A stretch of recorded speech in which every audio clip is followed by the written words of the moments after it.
no bullshit to him. Oh, that's and tough. if you ain't got a little, and right, so what they got to do is they've got to edit out a bunch of dead silence. I was on. And when he got done with me,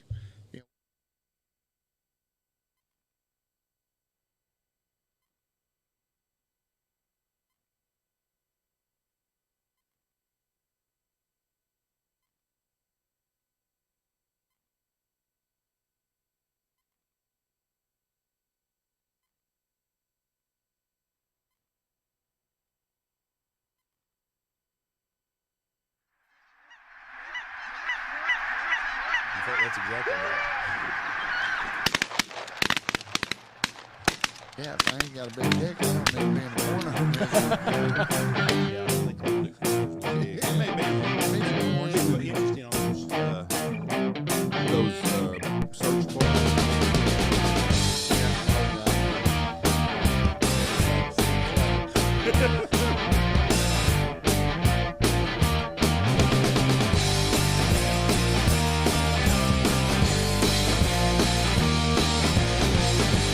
All right, let's see how this goes. 3, 2, 1. Boom, and welcome to the Big Honker Podcast live YouTube version. This podcast is sponsored by Bang Tail Whiskey. I'm Jeff Stanfield with the world famous Andy Shaver. That is me. That is me. And with us, the guest today, the stud from Archer City, Texas, way of Iowa Park. Play of Iowa Park, that's how the introduction I get. So where else would you want me to say you're from? Where else are you a parts stud unknown. from? Parts unknown. Yeah, parts unknown. I guess you could say for anywhere on that. Hell, because hell, I lived North Texas. How North Texas? about if I recognize if I introduce you this as Kelly Jean's trophy husband, Clay Reid? Would that work? Yeah, there you go. You're a trophy husband? Yeah, I am a trophy husband for certain. She's probably like, what fucking tournament She in hell did I win? Being married to the motherfucking Coyote Man. Now you Not got after today though. Yeah, after she got the pregnancy news. You go ahead and tell everybody about that because they probably don't all know. Well, You're a proud papa number 7 now, right? Yeah, 6. It was 6? number 6. Okay, yeah. well, this we know of. Yeah. Oh, don't even go there. There's a reason I don't get on Ancestry.com. Have you seen that Netflix deal with that guy? He was a fertility doctor, and he was basically knocking Our all father? yeah, I guess that's what it is, like 2,000 or something kids.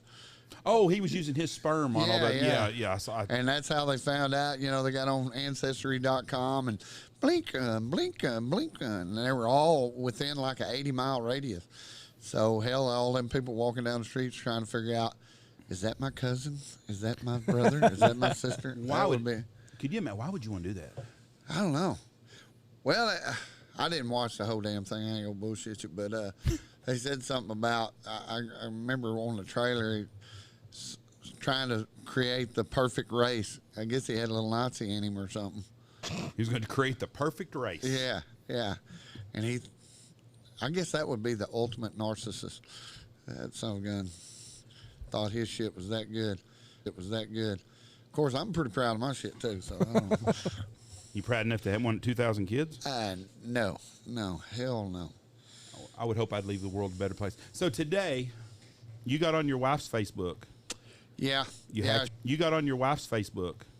Yeah. You hacked into it. She screwed up because she goes to work. Of course, I leave the house early in the morning, and then I come back in to get my other pickup, and I found her phone out there on the porch.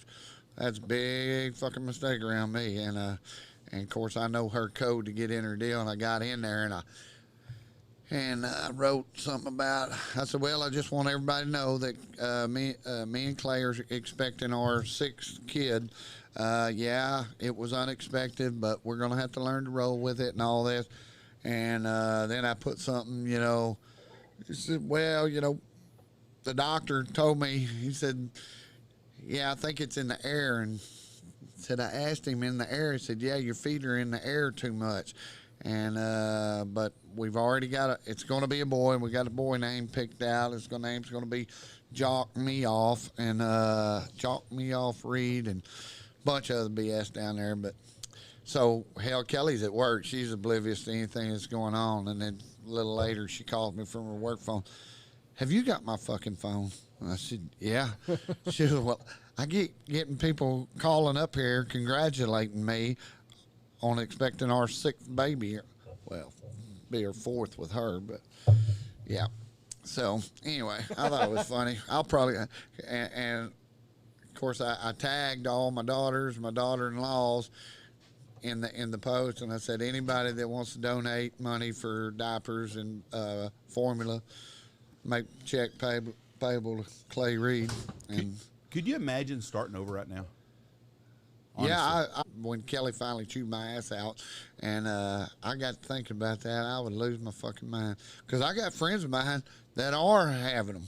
I just got an idea of drive me nuts. No, I love my kiddos to death, but 30 years. Well, we just graduated my last kid the other night, and that's 27 years I've had one of my kids in the Archer City School District. But everybody said, well, you're going to get that empty nest syndrome. I said, no, it ain't happening. We had the empty nest. We got Ollie, and Ollie's not bad. Yeah. But my grandkids, we just got back from Puerto Rico on a family vacation. All the grandkids were there. Everybody was except for Payne. He was in Seattle. He couldn't go to that one. But anyways, we went the whole family. I love my grandkids to death. But there is no way that I could do 24/7, 7 days a week. There's no way at all. I'm too old for that. They are exhausted. Yes, and it's an energy deal. Like Andy, he don't even notice. I'd be like, God, you got to be wore out. No, yeah, because you're young. Yeah, and see the guys and Pawpaw, we're like the jungle gym. Yes. When they see Dad all the goddamn Pawpaw, we want to wrestle, we want to jump on you and all that. And yeah, I remember the last time and I ain't shitting it. Kelly found me in my closet. I had hid in the closet and was taking a nap in that sumbitch. She said, get your goddamn ass out there. Them you fucking kids out. I said, I'm tired. I'm tired. Get rid of me now. I mean, them suckers, they'll wear your ass out. Well, and abusive. Yeah. I'm the pool monster. If there's a pool there, they want me in the pool with them. And they look. And Dylan even asked me the other day, she goes, you get in here so you can be our jungle gym. I'm 54 years old, yeah. and you're getting heavy.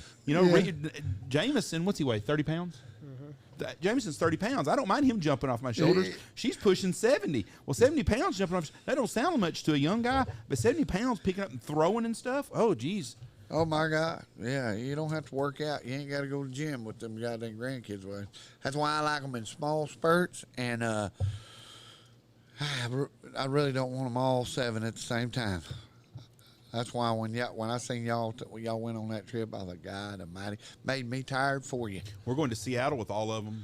You've lost your mind. In the end of July. You have lost your goddamn mind. Well, how much crack cocaine do you do during the day? I must have done a bunch. You better get some if you're going to do that again. Let me tell you a story about our trip. Andy's oldest son is probably as analytical as a young man as I've ever been in my life. I mean, if you tell him something, he wants to be explained. Is that fair, Andy? Mm-hmm. And he knows exactly, and he has really good questions. Well, the first thing happened. Did you see the waterfall video of him? Where Dylan and him and Andy and Zach. When you fell? Yeah, Dylan goes down, and I'm like, oh, shit, that other kid fell in the water. Hell, that's Reese. He fell in and scraped his face up. Then we get to the house that night, and we're sleeping, and we have a 2-story house on the beach there. And we have 2 bedrooms upstairs, or 1 downstairs, and a bedroom upstairs. Well, Andy and Jesse and the boys stayed upstairs. They had a pull out up there, and we all stayed on the bottom. Well, their queen size or king size beds are not fat boy queen size beds. Yeah. So Jeff, they had these automatic bed that you plug in, this air up bed, and I plugged it in the living room basically, and the living room kitchen was one big area, and that's where I slept at. I was going to sleep down there that night. So I'm in that thing bed, and I hear this noise and look up. Well, here comes Reese walking in, and Reese comes up and he's like, hey, Judge, where's my mom? I go, huh? He goes, my mom's missing. I can't find my mom. Huh? I'm worried about my mom. He's just going to hysterical. I said, your mom's fine. Well, she's gone. I'm thinking, I bet fucking Andy and Jesse snuck down to the beach or they're in the hot tub or some shit. That's been fun. That's what I was thinking happened. And I said, huh? I said, well, where's your dad? Oh, he's there, but my mom's gone. I go, your mom's not gone. And he said, well, I'm going to sleep with you. I said, okay. So I put the covers. He gets back in. I said, you know what we need to do? We need to go tell your parents where you're at. I don't want them to freak out and wake up in the middle of the night. So we walk out the back door, and Andy comes down these stairs. The only way to get from the upstairs to downstairs was outside, had a little stairway coming down, and Andy comes around there, and Andy's eyes are as big as they look like that black guy on Caddyshack right before the boat runs over him. His eyes are big, Yeah. and Andy goes, Reese, where the hell have you been? What's going on? What are you doing down here? Reese had sleptwalked, and he had climbed over the balcony and had come down and fell on the stairs and came into the room. He had Holy sleepwalking. shit. So Andy boarded the door, had it all locked up and shit. Well, that was the second issue with him. The third issue, we rent a private boat, and we go to this island to go snorkeling. Beautiful water, we're doing it and stuff. Reese gets stung by a jellyfish. You know what the cure to a jellyfish is? To quit You got stinging? piss on it. Andy, what'd you do to your son? I peed on it. He had to pee on him on the beach. Did you get video of that? I didn't know about it until after. But that's the kind of trip that we had on that deal. And then we almost saw a Chinese guy die. They had this river going and stuff, and there was a rope that swung out. You're worried about the cut. Is it cutting in and out? Just go, yeah. Okay. So anyways, they got this swinging rope, and we'd swing into this river. And these people did it, and this little girl, little Fong, did it that's about 18. And this kid that grew up there, shit, he was doing double and triple back flips into the water and going off this cliff and doing it and shit. This Chinese tourist guy goes there, and he's going to do it. And so me and Andy and Zach, like all good human beings, we're going to watch him crash. I mean, he's going to crash down. And I'm guessing this is probably telephone pole high up. And that son of a bitch goes off that rope, and he leaves before the rope's all the way off that water. And that son of a bitch missed the cliff by about a half an inch. And rocks all the way down there. That Chinese guy's eyes were just like Andy's eyes when they were done. Them some bitches were the size of a damn basketball, both of them, goggle-eyed. And he come out and he told his girlfriend, and he was putting his hand up. I was like, damn. Andy goes, we better go for it. We're going to watch a murder. But it was a very fun vacation, but the grandkids do wear you out. Yeah. So what's going on in the world of clay, Reid? You're doing right now, you're trying to shoot a coyote every day of the year. Yes. What day is this right now? Today was 153. You shot a coyote 153 days in a row? 153 days. I'm writing a book. I'm writing a book at the end of the year. And on January 1st, which I've been wanting to write a book for a long time, but I don't know what the fuck I was thinking on January 1st. But on January 1st, I said, I'm going to try to kill a coyote every day for a year. And realistically, I know, there's going to be a day that I miss, and I actually did on day 80 because I had my gun screwed up. I got a new thermal and blah, blah, blah. Missed 4 coyotes 12 times at night, and hell, the next day my gun wouldn't shoot a 3 foot by 2 foot board. But yeah, I was going to kill a coyote every day for a year, or at least try to, and see how many times I could do that. And that sounds like, hey, that'll be cool. You get to hunt every day. Bullshit. Well, it just happened to coincide with the worst winter that I've ever had in 25 years As far as of chasing running coyotes. that ranch. We're drought. I got a bunch of old cows. And no grass. Usually I'll feed once or twice a week. I was having to feed every day. I was having to pull dead cows out of tanks every day. I mean, it was assholes and elbows. Shipping yearlings, branding calves. I mean, been assholes and elbows. And then, so you get up early, you go to work, and then you get home, you get rewarded after a long day of work. I got to go kill a coyote. Right. So I go out and stay out all night. And then, January, we had them snows. And I remember, I think 3 nights in a row, it was like 10 degrees. Snow blowing in. I mean, blowing in. 30-mile-an-hour wind. And I'm out there in the middle of the damn night trying to kill a coyote, walking across wheat fields, because I got thermal. And matter of fact, I pulled up there on one tail. There's a goddamn giant, it was a dead pit. And on the dead pit was on the north part of this lagoon. And that lagoon dam was like straight up, like 10, 12 foot. Well, the damn snow was drifted over it. Well, I'd claw up it, and I'd get to the top, and I'd fall down. I'd crawl up it, and I'd slide back down. I was mad as shit. And then on the 3rd time of busting my ass, I laid there, and I thought, well, shit, while I'm laying here, I took my scanner, and I scanned around. There's a goddamn coyote not 30 yards sitting on his ass watching the whole show. Boom! And I killed his ass. But, yeah, but I've killed 170, I think that's 171 or 2 coyotes since January 1st. Do you think that you have an addictive personality? Because when you're 100% on anything that you do, just like the running thing. Yeah, well, I'm hard-headed. If addictive means hard-headed, when I set my mind to doing something, You're and do really, or die trying. yeah. I mean, everybody, oh, you ain't gonna do that, and I said, I'll do it. You're like that, Andy. But for me, once I turn 50, I've got to challenge myself, like that running that marathon. Mm-hmm. I've got to push myself. Because if not, you allow yourself to get stale. And Sure. if you get stale, you get fat, and your mind slows down. So I try to, I played when I was 48 years old. I was quarterback on a goddamn Oldtimers football team with a bunch of 20-year-old kids. And oh, you're going to get hurt out there. I said, there ain't a fucking thing on this football field going to hurt me any worse than that ranch does every goddamn day. Yeah. And, but you got to. Have you noticed body size? Not up in my country. They're still about average. But I can't you remember guys out here, y'all are period. Well, they said the helicopter. Wyman. Yeah. Oh, they said the helicopter pig hunting. Yeah, he There's weighs so much them. more protein now that's readily available for cows to just eat any time, and they've added 5-10 pounds. I don't think that's a bunch of horse shit. Well, he does a study every year and he collects them and does them. He does a lot of shit, but I don't. I'm not a fan. I don't give a shit if he knows or not. But anyways, the deal is that the coyotes had grown by 20% over a 40-year period by the ones they'd studied out here. well, hell, I could write anything I want in a book, and that don't mean it's true.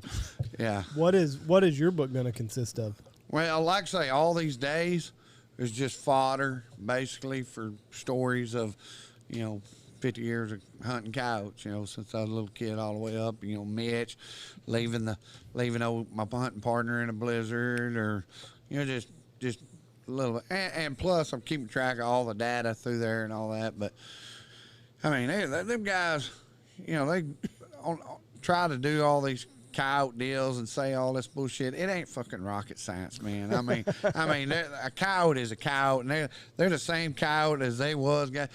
You get out west, they get small. You get out east, they get bigger, and it is about nutrition and all that. But I've been hunting these son of a bitches solid and all over, and hell, they're still small out this way, and they're still big that way.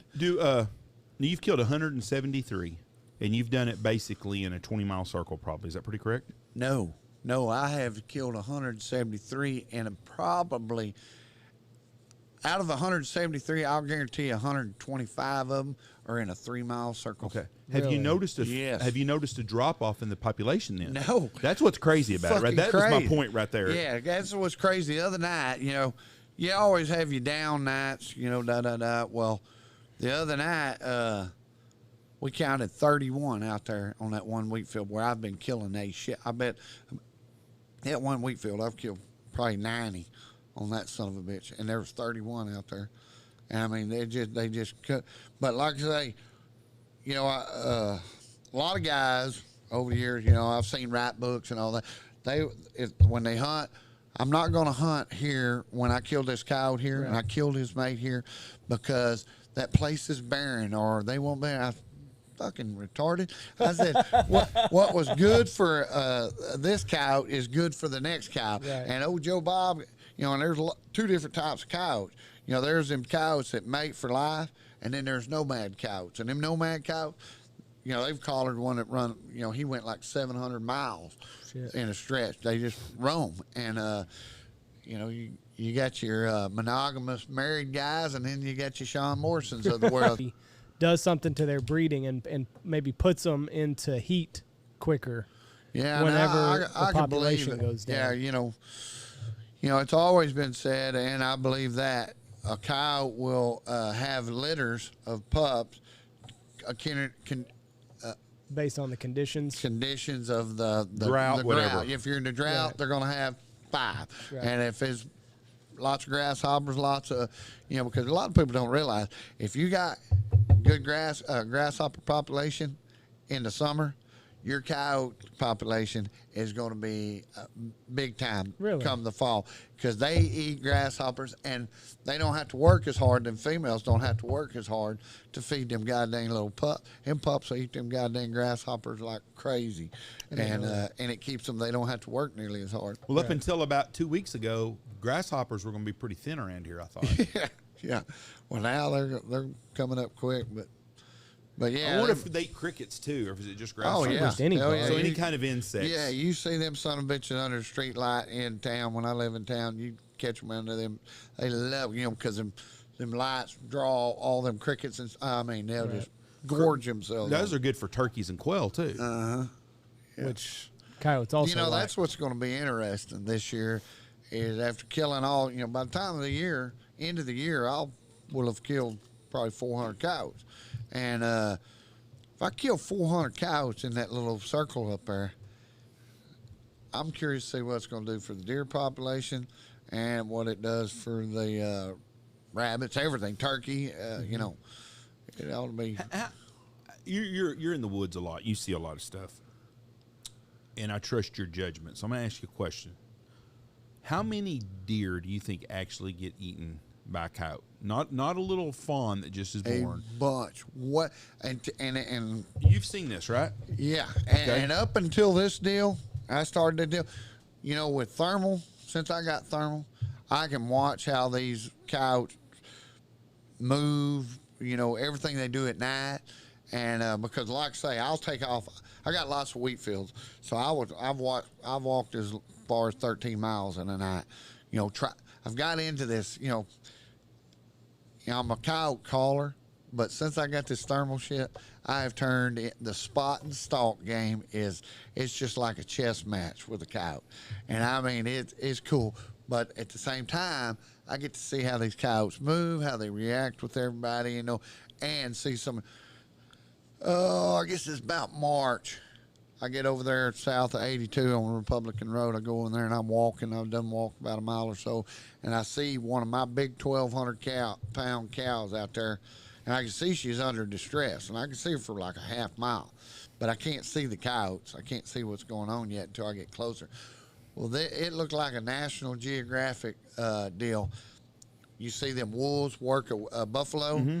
They were trying to take this 12, and there she's healthy, perfectly healthy, just fine. And they were working her ass just like him wolf does, in and out, 7 of them. And if I would have got there, there ain't no telling what they got. And this is a big, giant cow.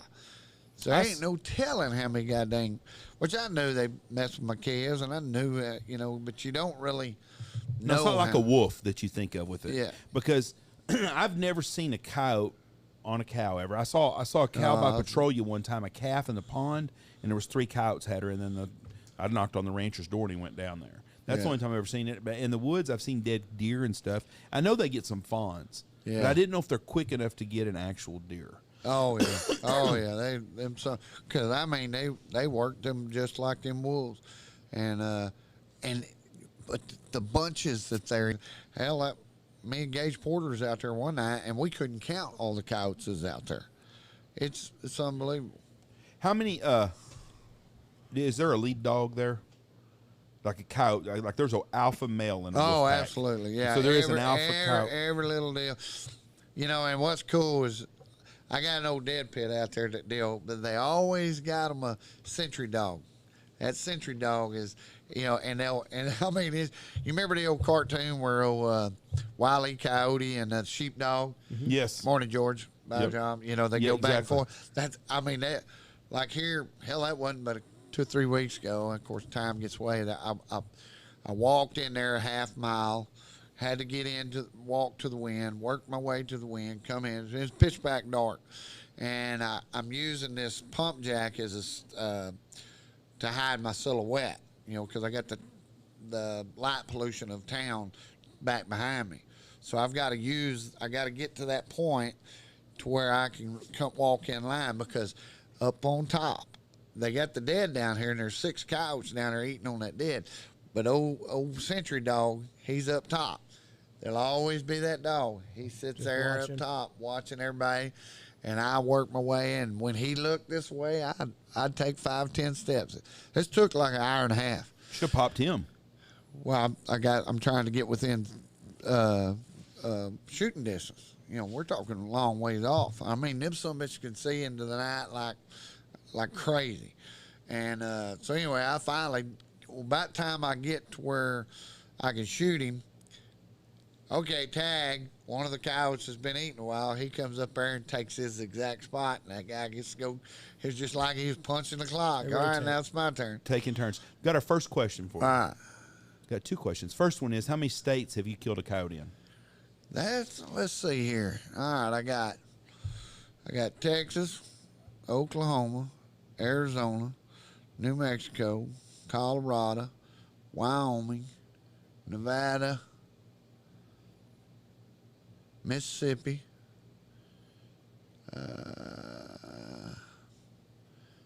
Mississippi. Let's say, yeah, I guess 8 states. 8 states. Okay. Second, go ahead. Yeah, I'm like I say, I'm hoping to change that.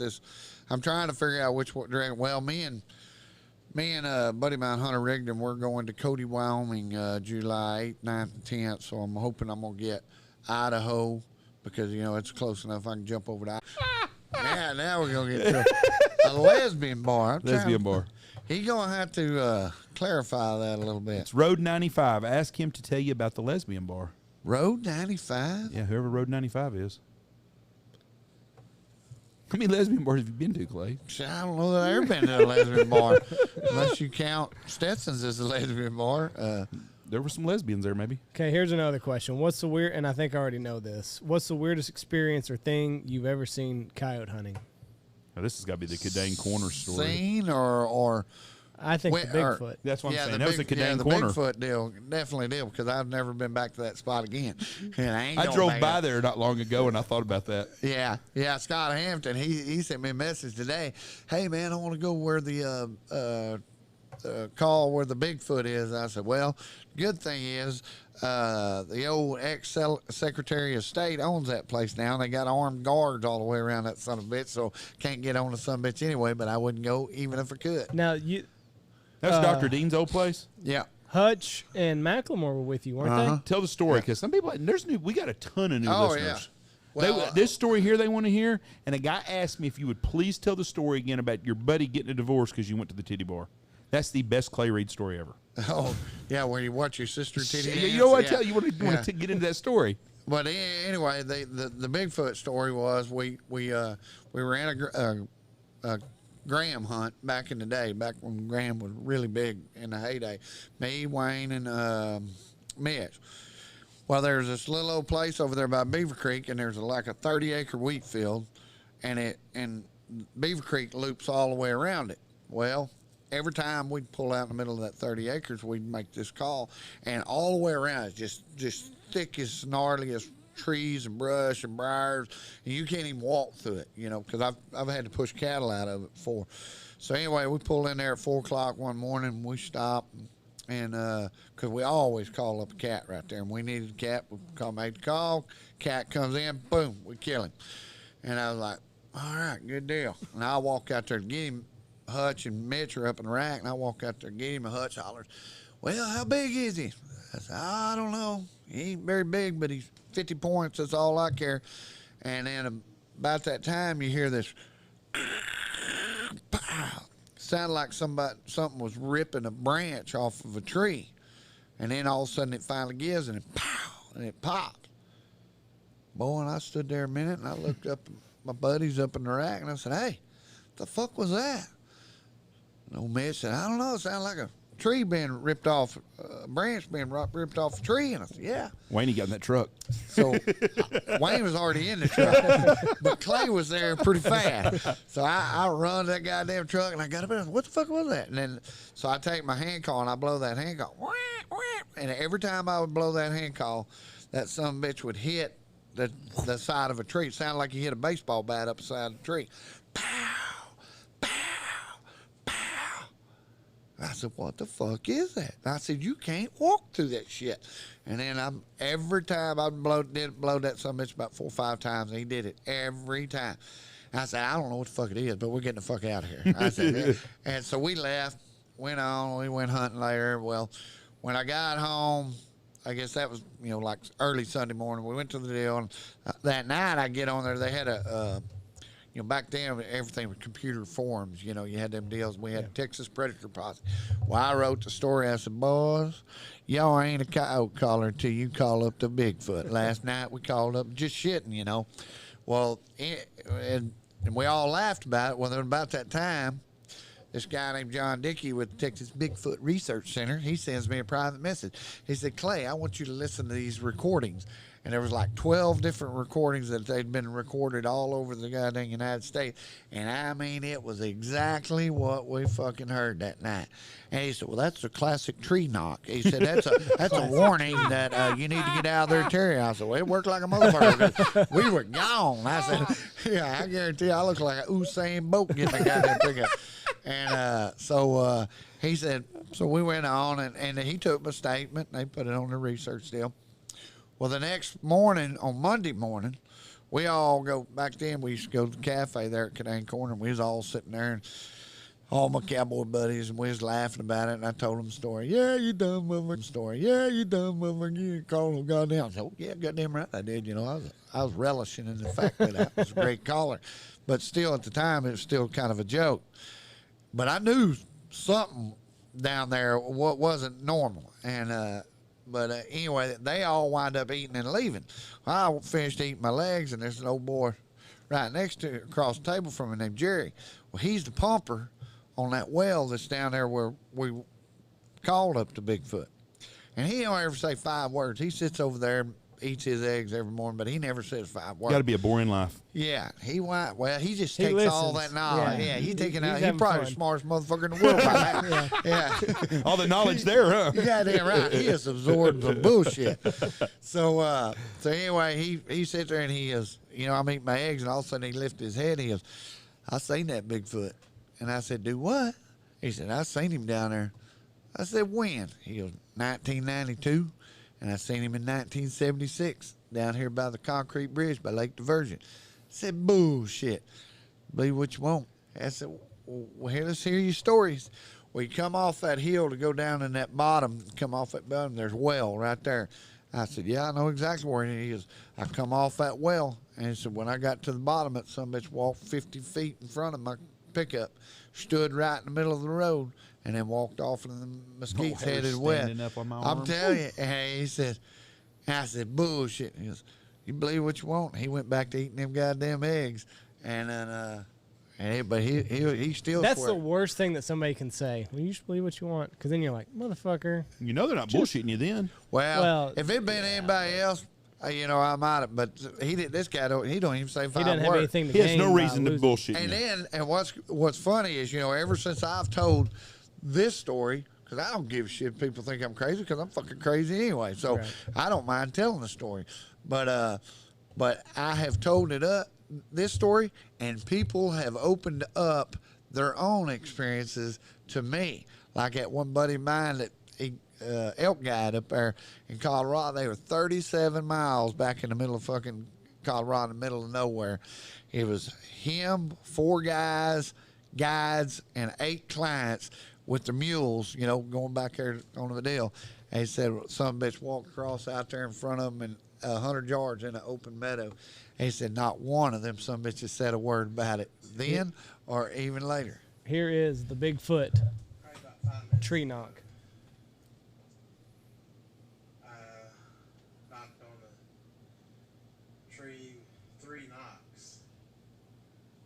And these are so distinct knocks right now. Now, if I get up and I run, I have flashbacks here. I didn't hear nothing. I think this guy's full of shit. Did you hear that? No, I didn't. You're full of shit. You're full of shit, fella. Yeah. Amber Heard's crying somewhere. I'll try. Oh, shits and giggles. I just heard 2 tree knocks. Well, I'm going to tell you what, that Lake Diversion shit back there, though, that river between Diversion and Kemp, if you haven't ever been back there, and I was back there in the 80s hunting. Yeah. That's no man's land. Back then, especially not like it is now where they have oil field traffic and shit. Back then, there was nothing there.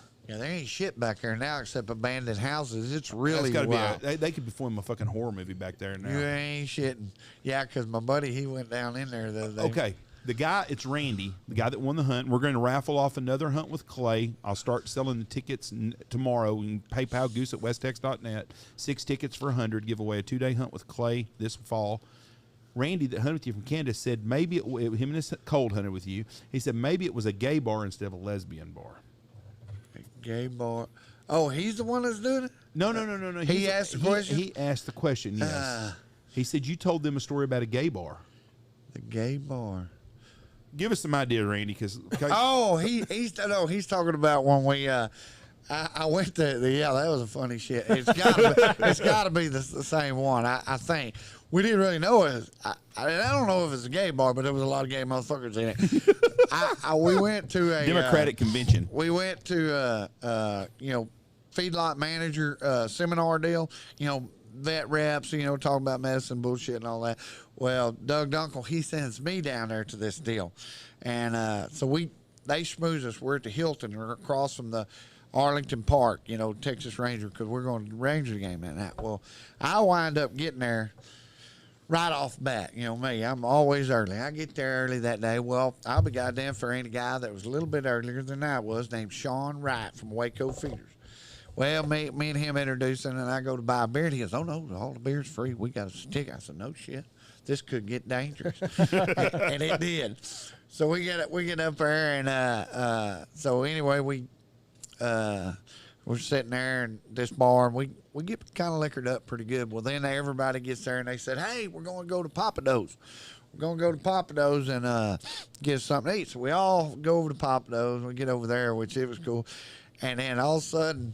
We're waiting in fucking line. There's a goddamn line. They got to get us a big giant table. Well, when we're sitting there, they got a 3-piece mariachi band, and they're sitting there. Well, these girls come over and they got this big old giant drink. I don't know what the fuck it was, but it was good. It's like a strawberry or something.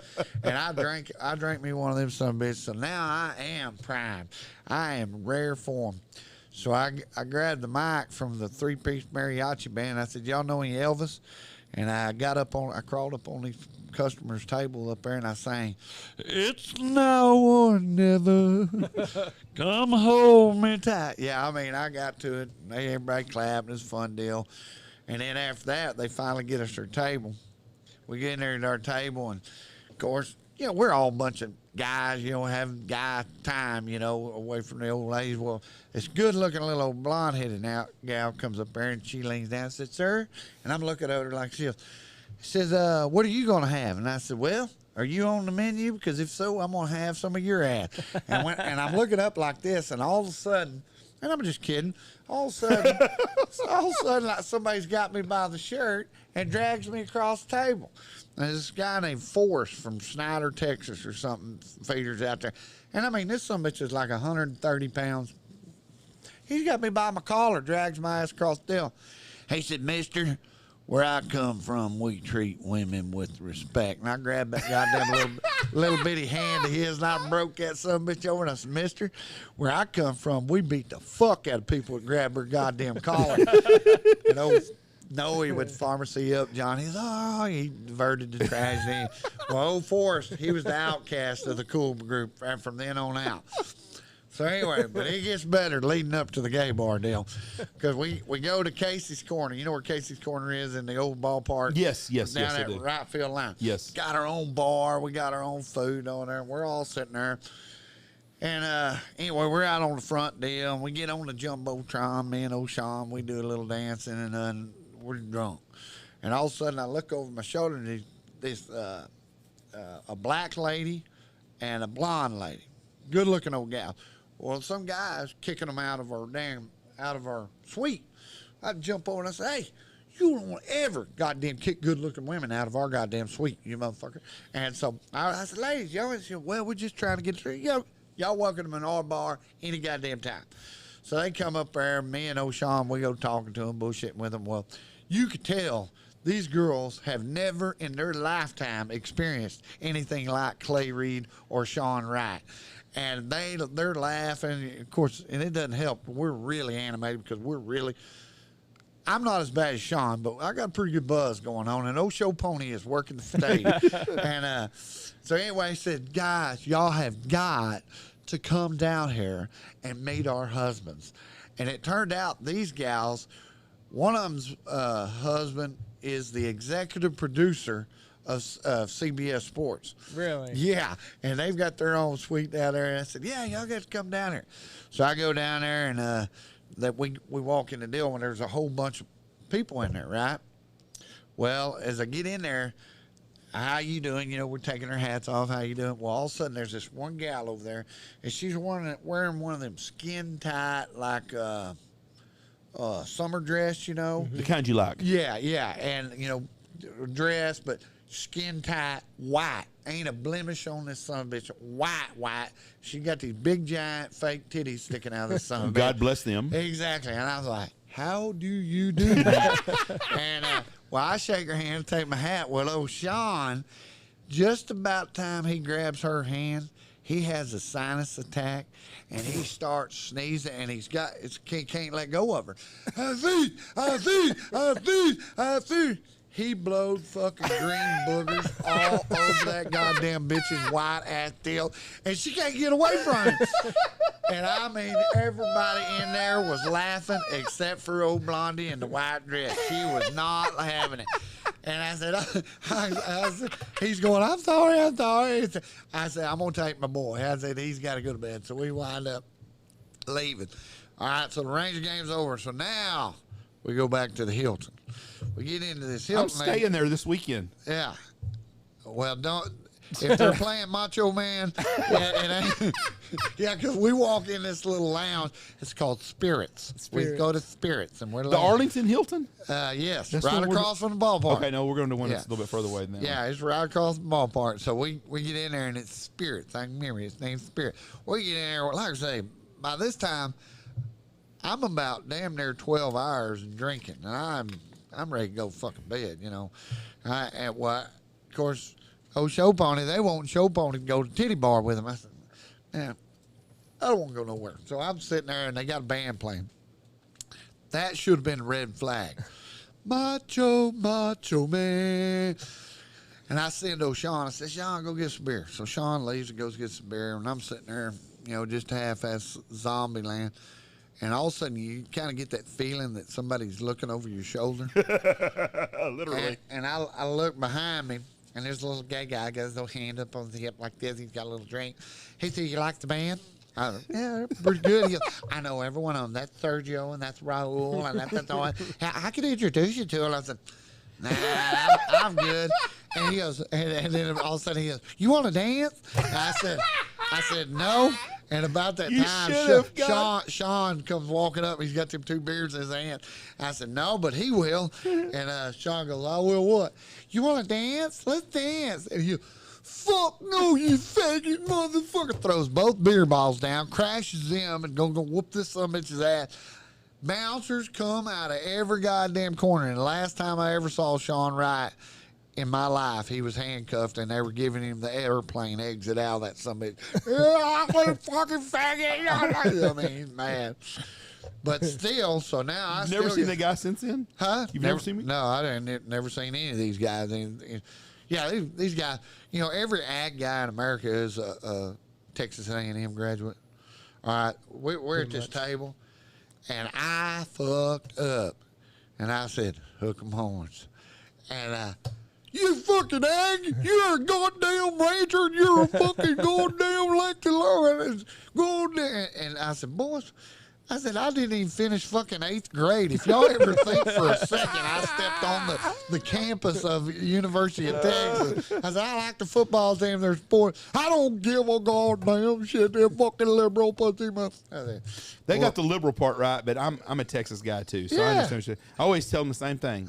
You didn't have grades to get in Texas. Don't get all worked up. Well, me, I like Texas. Well, since I was little, Texas Longhorns was my team. But I like Aggies. I like SMU. You're going to support anybody from Texas. Goddamn right. Today, the only women's college sport I like is the college softball World Series. Yeah. Your daughters have softball. It's a great game. It's a great game. And Texas Longhorns. And the Longhorns beat the shit out of UCLA today. And I watched that today, and I was happy to say I that. did too, right before I showed up here. We always play a game of try to guess which one's not the lesbian on the team. And that's hard to do. That is hard to do. Yeah, and what? see, that's what got my Softball? daughter, Yeah. because she was the gal that they thought was a lesbian. But she was in college. Yeah, because Haley was buff. You know, she's big like me. She got to wear a bow in her hair. Yeah, yeah. And, yeah, that's what, she didn't know that. Oh, you got to. Yeah, she got that memo.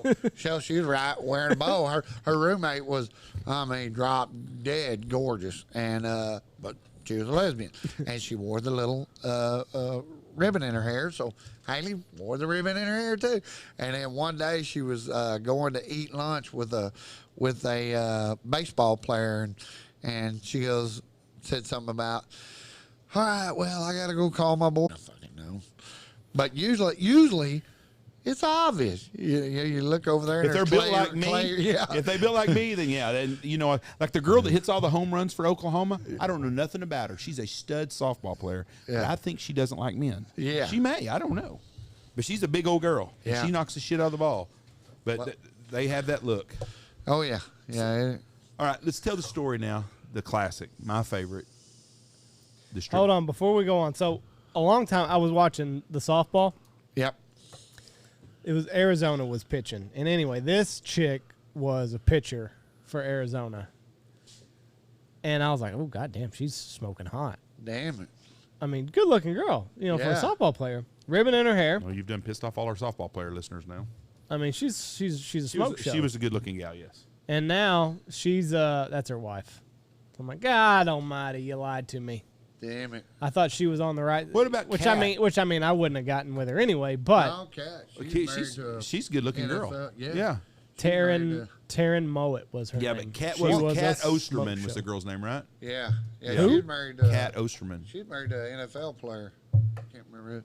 Kat The one I Osterman? like is Yeah. Jenny Finch. Oh, Jenny Yeah, was Jenny. a smoke show too and a half. I loved it when she struck old Albert Pujols out.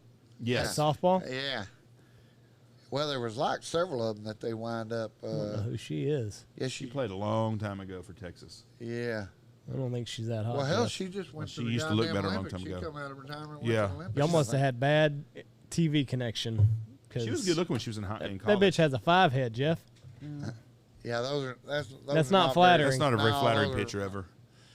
Yeah, down here is a little better picture in this corner here. Yeah. Yeah. That's not bad right there. Yeah. That's the picture Kind of we saw. all American girl, little Yeah, you're cutie. talking. You're taking pictures of me. Yeah. Yeah, she was. I do. Yeah. Hey, I've been fucking 911 rape call bitches. I mean, everything's up from upgrade. You'd from that. fucking Olympian is what you're saying? You goddamn right. Hell yeah. So tell us a story about your buddy getting a divorce. This is my favorite old story of yours, and you caused the divorce. I didn't cause a motherfucker. Hell, I was oblivious to what was going on, but I guess I'm guilty by association. It was my wife's best friend, still is best friends to this day. Me and Sam went to the Texas Ranch Roundup during the day. All right. Well, at noon, we were supposed to come get. It wasn't my wife. I was dating Kelly, but it was his wife. And we were. So he's into this more than you are, because you can just break up. Yeah, Yeah, yeah, I mean, yeah. he's fucked this yeah, up. I'm just boyfriend, girlfriend. Yeah. And so we were supposed to come pick them up at 11 o'clock and take them to eat lunch. And then we was going to go to the rodeo that night. Well, we screwed up and we wind up picking up another buddy of ours, which I have been told not to use his name. He got mad at me last time, and he's tough son of a bitch, so I don't want to get my ass whooped. But but He anyway. told you not to use his name. Yeah. He don't give a shit, but he was giving me a hard time. But it was one of, I don't get, but really don't. But really, Yeah. please. And so anyway, me and him, I just use his first name, Gary. I don't give a shit. So me, Sam, and Gary. All right, we leave there and said, hell, we done fucking, the wife deal has lost her. We've left it. So we go to the bar. So we go down here downtown. We go to It'll Do. We go to Lonesome Dove Bar. We go all day long. We're in a drink marathon. Well, then finally, after the sun went down. That's a long day in June in Wichita Falls. Yes. Well, finally, when sundown went down. Was this Ranch Roundup? we started at the ranch Okay, roundup, okay. but like I say, then we graduated. We left the trade show and decided to go drink beer. We went over here, went to like I say bar hopping. Well, then next thing you know, they said, he said, hell, let's go to goddamn titty bar. Well, by this time, I am a non-functional unit because I ain't gonna lie, I did smoke a doobie, and I don't remember where we got it, but I remember it was at the Lonesome Dove from somebody. Smoked a doobie, had a lot of goddamn beer in me, so now I am a non-functional unit. And so we go to this little tea bar, and I thought, well, we're going to go Max. And no, but there's a new bar. There's a new bar down there off Scott Street, back there behind Baby Dolls. I said, all right, whatever. So we go back in there. We get back here, and it's back in the back alley. You know, you got the big bar, and then you got door number 2 back here in the back alley. So that should have been a I've red been flag. there. That's what's bad. Yeah. So we go back in there, and so we get in there. Well, immediately we get down there on Pervert Road, and you're right there next to the stage. We're sitting there, and I got Sam to the right, Gary to the left.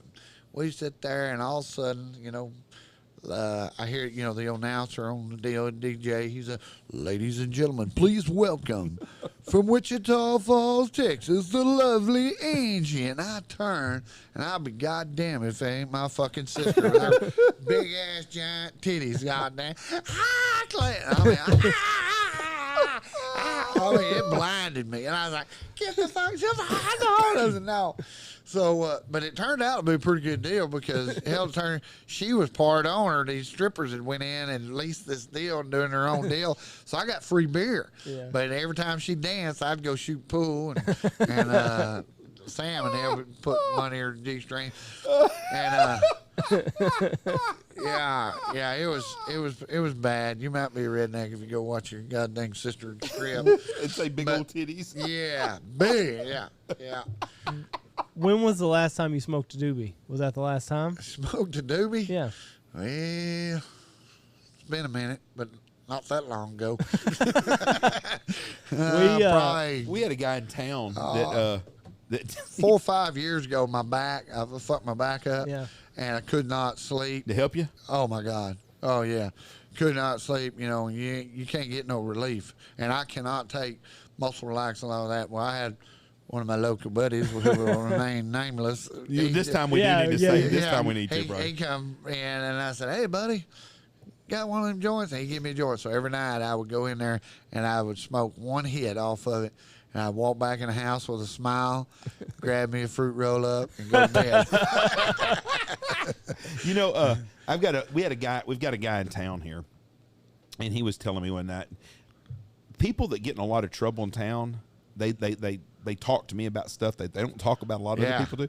So this guy was telling me one night, he's like, yeah, he said, Jeff, he said, you know, he said, everybody in town thinks I'm a big stoner, and he goes, I'm not. He goes, I ain't smoked dope since 1983 and 84. He said, when I was in college at Tech, he said, I hadn't done any of that shit. But he said, let me tell you something. He goes, another one of our friends, he told me the guy's name, he said, over at Monday, he said, I was over there one night, and he's like, hey, let's smoke a joint. He goes, man, I ain't done that in a long time. He said, oh, come on, let's try it. Let's do it again. Come on. He said, I got some of this from my nephew. He said, I thought, well, what the hell, you know? Fucking, I ain't going to live forever. And he said, I smoked pot with that guy. He said, I'm going to tell you right now. He said, I told God, I promise God, if you will let me survive the night, I will never in my life ever smoke pot again. He goes, I could hear my heartbeat. He goes, the shit they have today is not like they had that Columbia Gold from 1983. I'm going to tell you a war story here. I mean, you know what them gummy bears they got now? Tony hurt his shoulder in Michigan, and Tony had 3 one night. I had a kid that used to play football for me. Now he's a grown-ass man, like 30 years old. Well, he comes by my bunkhouse one day. They see me out there. We go bullshit, and we drinking beer with them and all that, and they smoking dope. And they said, nah. So now I'm good. Well, then all of a sudden he said something about gummy bears. And I said, yeah, when I was up in Colorado, I thought about trying one of them up there. And I said, oh, yeah, man. He's like, yeah, they're fucking awesome and all that. Well, I never thought any more about it. Well, about 3 weeks later, I pull up at the cafe, eat, come back out. There's a brand new bag of 1,000 milligram gummy bears in my damn. Is 1,000 milligrams a lot? Apparently so. Okay. Because, I'm sure it is. I don't know the milligrams and all that I don't know shit. anything, but one buddy told me he took a 250 milligram. He said it was, and it get well. I'll tell you what the 1,000 milligram did to me. So I get up there and I got these, and it's a brand new bag, and I was like, goddamn, where the hell they come out? I done forgot about my conversation with my two buddies. So I can't figure. So I take them home and I put them up on the fridge. I don't want in my pickup. I get pulled over there and I figure I'll find out who. 20 to 30 is normal. Wow. Well, so anyway, That's stout. well, it gets worse because we're sitting there and Lindy happens to sees them up there. Dad, what are those up there? And I was like, hey, I'm innocent. Somebody put them in my damn pickup, and I told her da da da. I said, I'm just trying to get rid of them. And well, about that time, I said, hell, I'm gonna try one of them. No, you're not. You don't you touch. It's Kelly and her. They're on the couch. We're watching it. I'm gonna try one. No, you're not, Dad. You're not. Well, I eat one of them motherfuckers. The whole goddamn 1,000 thing. milligrams. 1,000 milligram goddamn. What do they call it? It's black hole. And I eat that whole goddamn fucking deal. And I thought, yeah, that ain't doing nothing to me. I crawled back up there in my recliner. Well, then, all of a sudden, that old smile starts hitting on me. Them old Chinese eyes, they get there. And then I'm like, that's so. Kelly goes, are you high? No. And I'm sitting there. But it got worse. It went from the cool, giggly, and then, oh my God, I started sweating. I turned white as a goddamn sheep. The world starts fucking going around. You know, I've smoked 1 million joints in my goddamn lifetime, and I have never, ever experienced what I experienced with that goddamn one. It tasted like shit. It was horrible, and I was gagging on it. Well, in about 10 minutes, I am so fucked up. I'm like paraplegic. I gotta go to bed, chill. And they're laughing at me. They're laughing. Hey, funny. I don't feel good. I start getting a shake. Well, then I can't. You overdosed on pot. I can't goddamn move. And I wobble in there to the back bedroom, and I get on that bed, and it was like you drunk, whiskey drunk, spinning. Yeah, spinning. That's a bad feeling. And I'm sweating, and I'm white as a sheep, and I can feel my goddamn heart every fucking beat go. I don't know when it was, but in the middle of the night, that bed I was on, it's a real tall bed. I fell out of that son of a bitch, and not just like rode off of. I fell, and it's wood hit them wood floor. Boom! I hit my fat ass hit that goddamn deal, and then Kelly! Kelly! I can't get up. I try to get up. She's like, what is your problem? She's in the other bedroom. I said, you go. I finally get up and I wobble because my equilibrium is so fucked up. And I go, we got to go to the hospital. And she goes, we are not going to the hospital with you and telling them you ain't got it. No, this is something else. I got something else. I got something else going. I'm sick. I think I'm having a heart attack. It fucked me up bad.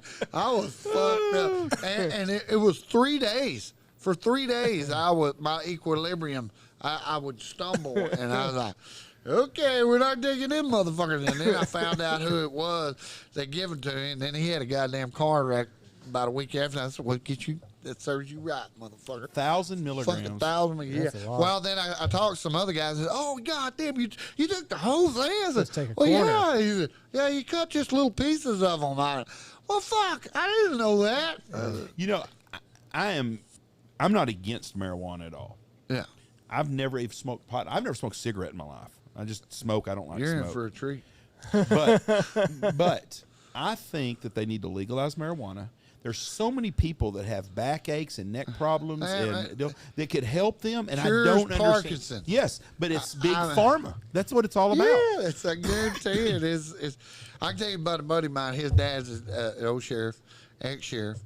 He builds these stuff. I ain't gonna give too much away because I don't want to give his info. But anyway, he couldn't do what he was doing. He's an old man, but he had severe shaking Parkinson. we kept telling him he needed to take it, and his son finally got him. And he said, I'm not taking that. You know, I was a sheriff. You know, da, da, da, da. Well, finally one day he calls him over to the deal, and he said, look at here. He pulls his old hand out there just steady as can be. Really? No tear run down his damn eyes. Cured him. All And he from smokes it marijuana? every day now. They- Yeah. I wish when Ron got really sick, you know, they had him on all sorts of shit. I mean, they had him on stuff to wake up, stuff to go to sleep, stuff for his back, stuff for Yep. his pain Yes. and his feet, and it's just like, I could give the you motherfucker a joint. so many, for instances of where it has. Friend of mine who he just finally passed away a few years ago, 68 years old. He got diagnosed with a brain tumor when he was 15 years old, and give him less than a year to live. Well, he died at 68, but he had smoked morning, noon, and night. Yeah. He smoked a blunt. I had a guy that hunts with me that owns a big company, and I'm not going to say their name, of course, but he Yeah. told me that he said one of our foremans. He said we were talking the same conversation we're having now. He's in the office one day, and he said one of my foremans, guy that's never ever late for work, doesn't party, doesn't do nothing, flunked a drug test. He's like, what the? He said it had to be a mistake. So he said I call him in the office like, hey, I just want to let you know right now that there is no way that something's wrong. They had to get something wrong. He goes, there's no way you flunked this drug test. We know you too well. And he goes, well, I need to talk to y'all. He goes, and he rolled up his sleeves. He wore a long sleeve shirt every day and rolled up his sleeve, and his skin was like white and like Jimmy Armstrong is, whatever Yeah. the hell Jimmy's Yeah, got. that, Well, I can't remember the name of it, but something Yeah, like that. Alopecia. No, it's something No, else. it's But it's just a Tygo or Yeah, it's just- Infantigo, yeah. No, Is it's not it's- infantigo. it's something like but it's that. something to that degree. Yeah. Anyways, this guy had that same kind of thing, and he's like, I hurt every night. My skin hurts like crazy. And he goes, about 6 months ago, he goes, someone gave me this marijuana. Gave me marijuana, I guess. It was actual joint. And he said, Vitiligo. what is it Yeah. called? Vitiligo, Vitiligo. yeah. And he said, and I was real skeptical because he said, I don't do that kind of shit. But he said, I smoked a little bit before I went to bed that night. And he goes, you know what? I didn't hurt for 3 or 4 days. And he said, I smoke every Monday, every Thursday is my deal. Twice a week, Monday and Thursdays. And that's my go-to. And it keeps me going all week long. I don't hurt no more. Then the guy said, all right. He goes, we're going to get a waiver on this. And they got a waiver for him because of work. Oh, But he said they had to go through some hoops to get him have there. you ever watched that show Weed by Sanjay Gupta? Every American in America needs to watch it, Dale. Weed? It's called Weed. He did it. He What's did it it on? 2 years. He did making this deal. That's the name is Weed. What's it and, on? And it's talking about the medicinal purpose. You know, he used to be chief medical examiner. Yeah. And he was a skeptic. Well, he did a 2-year study of his own, talking to different people.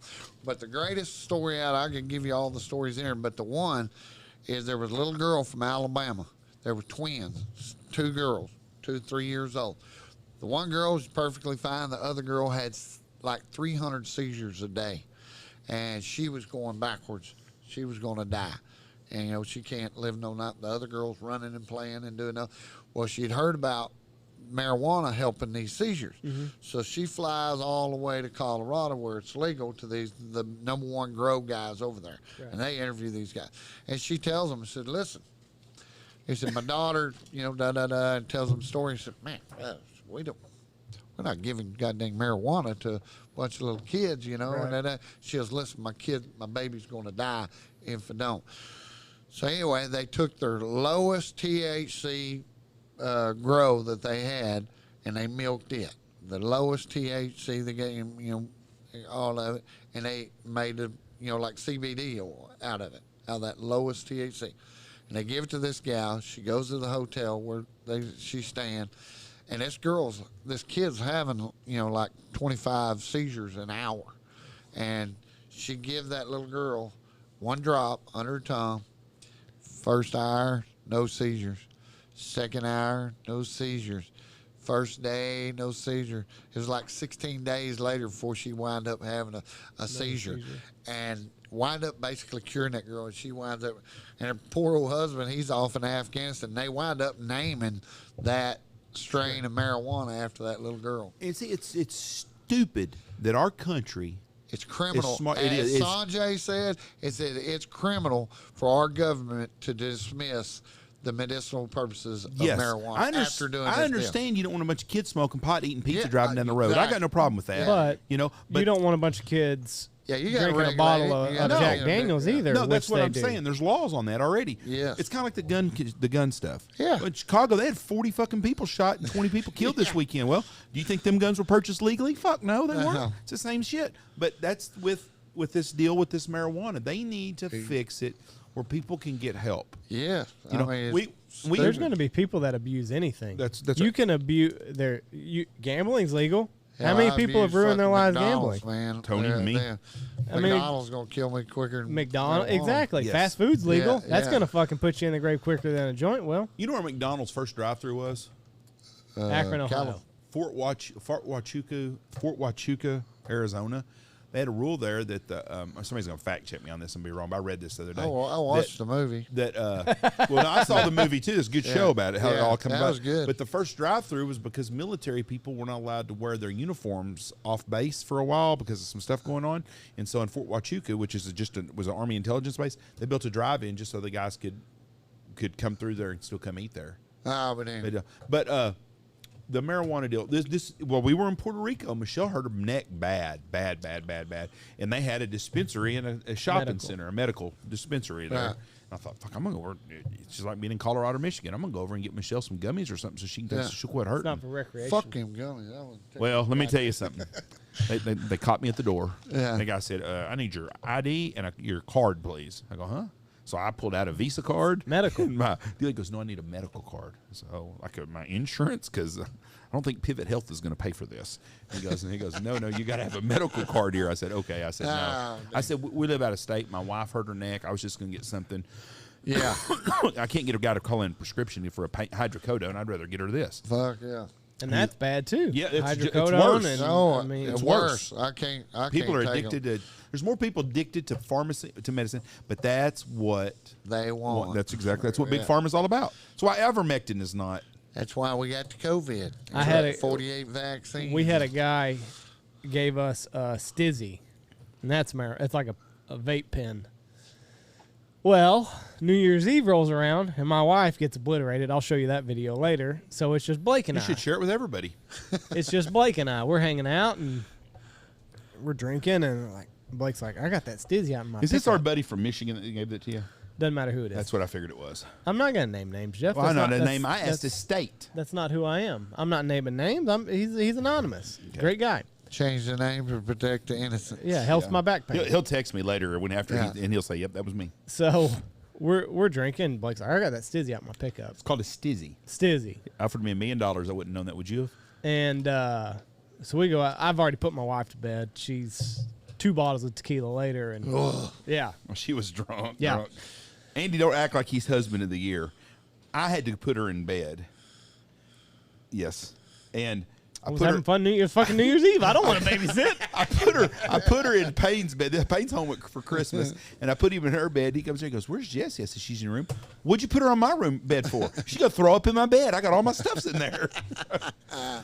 So we're sitting. Jesse's asleep, and Blake's like, I got that Stizzy out in the pickup. Oh, fuck it.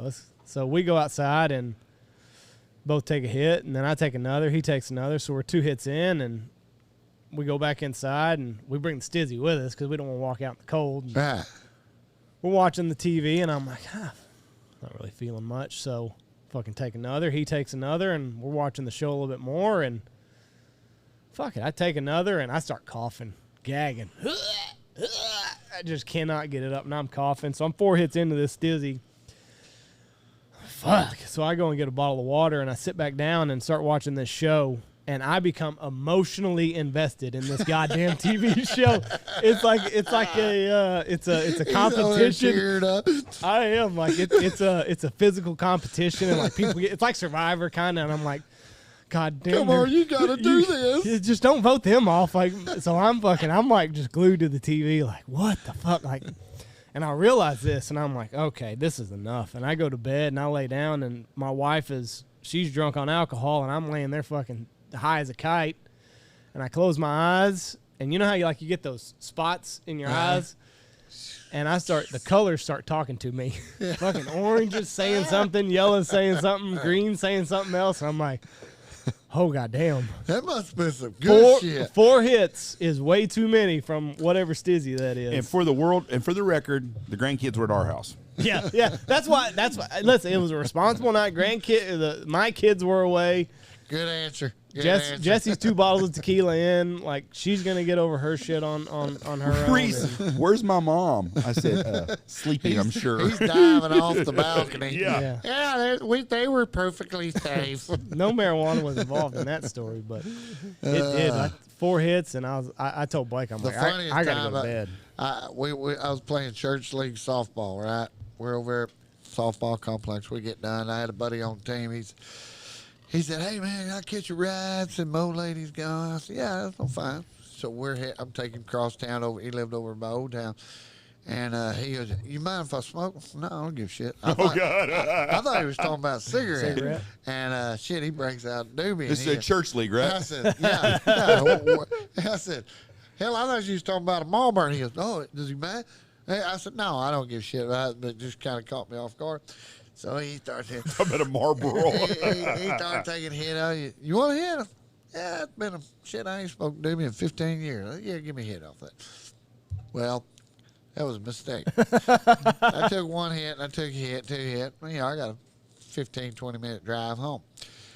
Well, I leave Old Town where after I dropped him, and by the time I got to Lakeside City, it hit me. That's a long drive to Archer City, too. The old chime, it damn sure is when you're going 35. Because about that time, there's a song that come on the radio, and it was the worst possible song. There he goes, "Get your freak on, get your freak on, get your freak on." And it seemed like it played the whole, and I'm going, and I'm paranoid as fuck. I'm going about 35 miles an hour. People pass me, and that song's going, "Get your freak on." I said, "I got my fucking freak on, leave me alone, goddamn it, I'm working on it." And I guarantee you, I come in that house, go, "What is wrong with your eye?" I go bed now.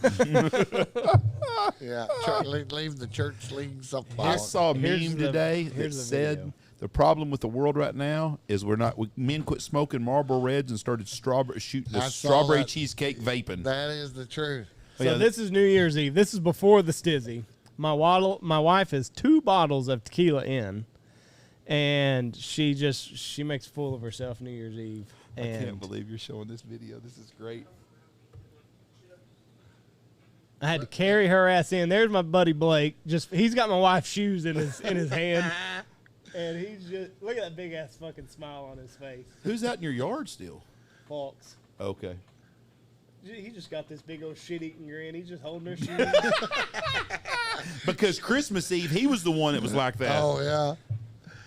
He looks like that Sasquatch I called in. Yeah. I said, I don't know how we ended up like this. I always flop Kelly over my shoulder. Well, I tried to. Yeah. I tried to. I opened the back door, tried to flop her over my shoulder, and she like fucking fights me. So that's how we ended up baby cradling. Because I had her over here kind of half-ass. Yeah. And then she like does this. Blake's going out to talk shit. But probably going to get the stizzy. But she passed out in my yard, in my backyard. And Payne's like, "Where's Jesse at?" And he goes, "She's back." Or he asked him, he goes, "Oh, she's over here passed out in the yard." And we got her inside. Boy, there ain't nothing worse than that feeling. That's like that last time I got drunk, bad drunk. That's been about several years ago. We had motive. Me and a bunch of my buddies, Mitch included one of them. We had No, he wasn't there that night. Well, that was different. But anyway, we took couples. We're taking our wives to the Legion Hall. And we all had motive. We're going to get them drunk, and each one of us is going to wind up getting laid out of this deal. We get them drunk. Well, it backfired on us because we get up there, we start ordering drinks. Well, they won't drink. So, come on, drink a shot. And I never had a Fireball in my life. Ooh. And they said, "Yeah, drink this." And so, fine, I'll drink the motherfucker. And I drank it, and I drank Kelly's too. I thought, man, that was pretty good. That was awesome. I said, hell, let's have another one of them. We bring it over, and I drink it. Come on, y'all drink one. Just drink one. They won't drink one shot, one beer, nothing. They had it packed also, probably. bitches. They're fucking horrible. I was goddamn mad because now I'm mad. I said, well, fuck it, I'll just drink them. So I drink and I Not getting laid anyways. Might as well get real drunk. And I was pretty good until I had to go piss. And I got up and somebody stole my motherfucking leg. Oh, goddamn. And I grabbed the wall and I barely slid in there and I took a piss. Hey, Kelly, we got to go home. I don't feel good. And so we go to leave and she's got me standing me up. No, Bill Brown walks in the door and he goes, God damn, what happened to you, sir? I had 9 fireballs. He goes, let's make it 10. I said, no, I had to go to bed. I got to go to bed. So I go to the house. All right, well, I get out. And Kelly parks by the curb right there in front of this one. I live in town. She parked by the curb. And I get out. Of course, I immediately fall backwards into the car. Are you all right? Do I need to help? No. Just let it fuck alone. I'm all right. Okay, I'm fucking fine. So she goes into the house.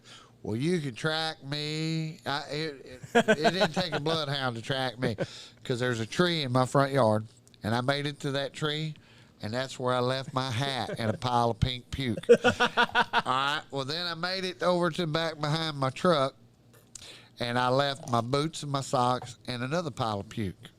And then I made it to the back gate, and I left my shirt and a pile of puke at that gate. Oh, that's a miserable night. And then I got to the back where trampoline was, and I had that trampoline, and I woke up this morning, I was butt naked on that fucking trampoline. You remember the American Werewolf in London when he wakes up naked in the zoo? That's what I felt like. My neighbor's over there going, put some clothes on, there's kids around here.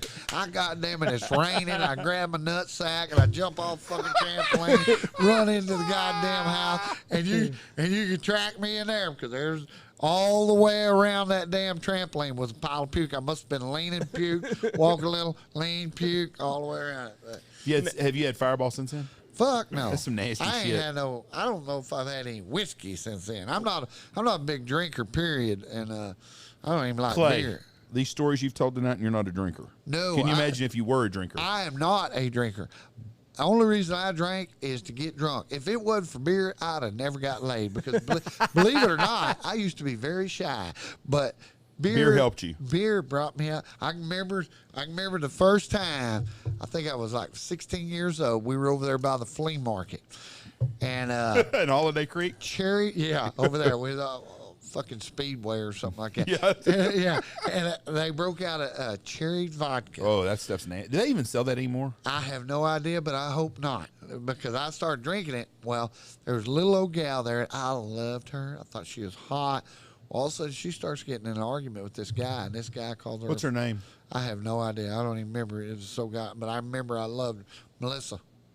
Yep, Melissa Schmidt, and I loved her, and so anyway, well, this guy called her fucking cunt. Uh-oh, there you go. There's your opening. Booyah! Of course, I got about a half pint of fucking cherry vodka in it, so I weigh 145 pounds at this time. I beat this motherfucker like a redheaded stepchild, and all the way, and then another guy jumps in. I wind up beating his ass, and that's the last thing I remember. All right, until daylight. All right, this is over by the flea market, right? I wake up in the back seat of a car at Lake Buffalo in between Electra and Iowa Park, and some fat girls, and it's right at dawn, some fat girls got me by the hair, and she goes, he'd be kind of cute if he didn't have all that puke all over him. I had puked all that goddamn cherry vodka. I had cherry vodka. Did you go home with the big girl? No. This wasn't another troll story then. I got out of the pickup and I walked. It wasn't Lake Buffalo. It was Middle Lake, which is in between. And I walked 5 miles back into town. I was fucked up. Yeah, he'd be kind of cute if he didn't have all that puke on him. Big old fat 12 sandwich eating motherfucker. But I don't have a clue how I got there or what.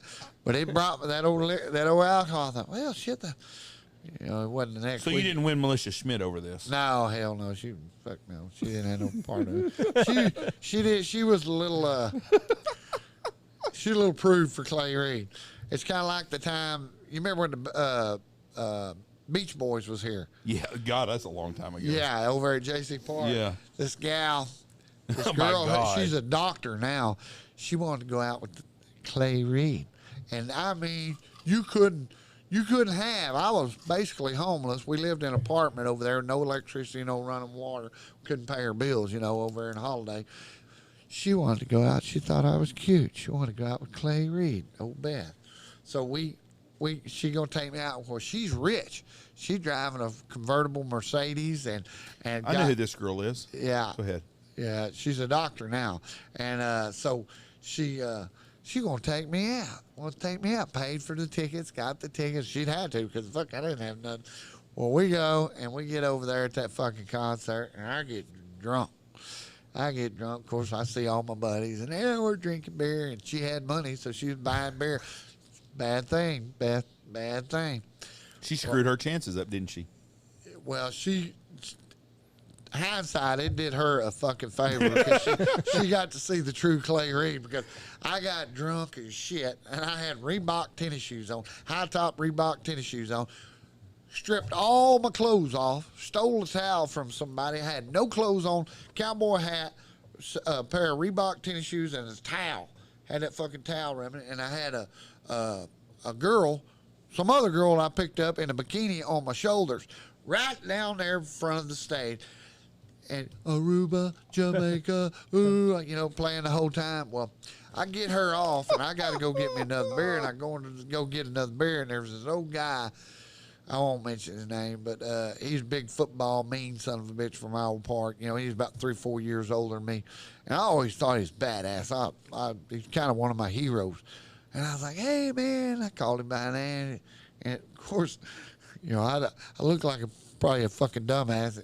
I think, thinking about it, he probably called me a dumbass. Whatever he said, it fucking pissed me off, and I go to whooping his fucking ass. Well, then one of his other buddies, tough son of a bitch, he jumps in, kicks me in the head. I wind up whooping his ass. Well, right off the bat, I lose my towel. So I ain't got nothing on but fucking Reebok tennis shoes. Nobody wants to fight a naked man. Fuck, right there. I didn't give a fuck. I didn't even know I was naked. And I kind of remember this. yeah, and I mean, I'll beat them. Well, then all of a sudden somebody picks me up, and I'm kicking and fighting, probably like Jesse. Yeah, motherfucker, yeah. And somebody's got me around the waist. It was fucking Tim King, which is Tim. Hell, he's a goddamn Cotton County sheriff now. Big old tough son of a bitch. He grabbed me. He said, God damn it, Reid, we got to go. The cops are on the way. Saved my life. He fucking took me out there, took me in there, threw me in her goddamn Mercedes. She's taking me home. What was funny is the guy that I whooped, they finally got me calmed down in the car, take him home. Tim said, see, and all of a sudden that cop car goes by, and the guy I whooped is cuffed in the back seat. Go, that's the motherfucker right there. That's the mother. I went home, and she took me back to Holiday, and I throwed up all over that goddamn Mercedes, and I've never seen her again, ever. So how many people did you whoop when you were naked? 2. 2? Yeah. Yeah. Nobody wants to fight a naked I'm man. hoping that's the most ass that you've whipped while naked. Yeah, I think I would have to say that was probably it. But it's hard to make anybody believe that I was shy until I got on alcohol. Do you remember the old boy named Bobby Johnson that used to hang out at the bars all the time? Oh, hell yeah. Whatever happened to him? Boy, I don't know. Him and Barnyard Kennard were kind of on the same line. Is Barnyard still alive? Yeah. He's married to a buddy of mine's. Was married to a buddy of mine's sister at one time. Yeah. Barnyard was the nicest guy in the world too. I always liked him. Oh yeah, I got. I don't know why anybody wouldn't like but him. he was at that same party down there at no, it was a different one. It was a different, but the same By Dog place. Patch? Same, yeah, over there by the flea market. Same house, but a couple years later, yeah, he come in there and he's sitting there, and this might have been one of the first times I've ever met him. And he's fucked drunk, how you know. He was always drunk. Oh yeah, he come up there and he says, hey, I'll bet you $20 I got your name tattooed on my ass. And I was like, what? He said, yeah, I'll bet you $20 I got your name tattooed. I said, let's bet. He pulls it down. He's got the words, your name tattooed on his ass. And what's fucked up about that is I told my son about that when he was little, and guess what? He's got that motherfucker tattooed on his ass. That's pretty funny. Your name. But Barnyard, I think, got a DWI that night, in a 4440 tractor. He was pulling a plow down Scott Street, dragging it with it down. He too. He was one of the nicest guys in the world. But he was my first real. I'm trying to think of the word. Like the first person I really knew when I was a freshman in high school. Yeah. That was a professional drunk. I mean, he'd had a brand new pickup and he'd have a sofa and a keg of beer in the back of it, and you'd see him driving everywhere. I mean, just like it was no big deal. I know it. And I was like, God almighty, that kid. But he had a lot of money to burn, and he had a lot of there. fun. Did you ever know Frankie Goff? Yeah. I liked Frankie too. Frankie died a long time ago. Yeah. Dog Patch Boys, I really liked them. Yeah. Which I went to elementary with all the Dog Patch Boys. Yeah. So There's a bunch of them Dog Patch Boys. They always tried to whoop my ass back in the day. I had a lot of run-ins. There was some tough son of bitches over in that. Tommy and Roger.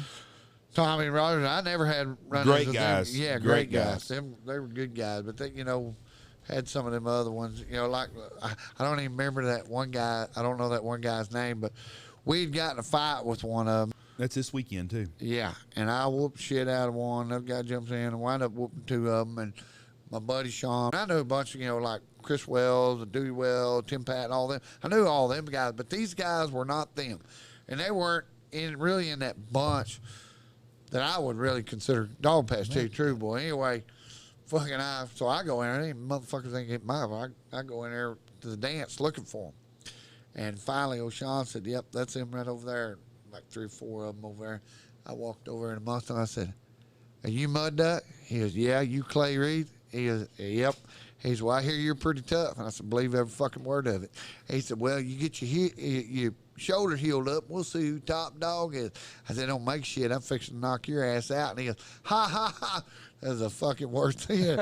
I went, beep, put him to sleep. And I turned and boop, put that guy to sleep. And then everybody went to fight. I wonder who Mud Duck is. That's crazy. Yeah, I bet we find out now that I said that on deal. Somebody was one of the Sanders boys. I don't know. I never recognized, never seen before, never seen him since. But he was friends with the guys that we whooped at the Red River Rodeo a couple months before. Yeah. It was a whole different group of kids growing up there. Them kids grew up tough. Oh yeah, it's a whole different world growing up in Dog Patch. Yeah, you there was just a bunch fucking between the bunches and Roger and fucking Tommy Cates, all them just bad motherfuckers back. took the opportunity when he laughed and kind of settled back. I guess knock he your had ass that out. false sincerity. He didn't think there's no way in hell this guy with his one hand's going to try to do something right here. Blink. I mean, it was one of them. And what was funny is we were all, of course, everybody in law immediately got in there and I played the oh boy, and they said, we got a man with a broke arm, we got a man. So they started.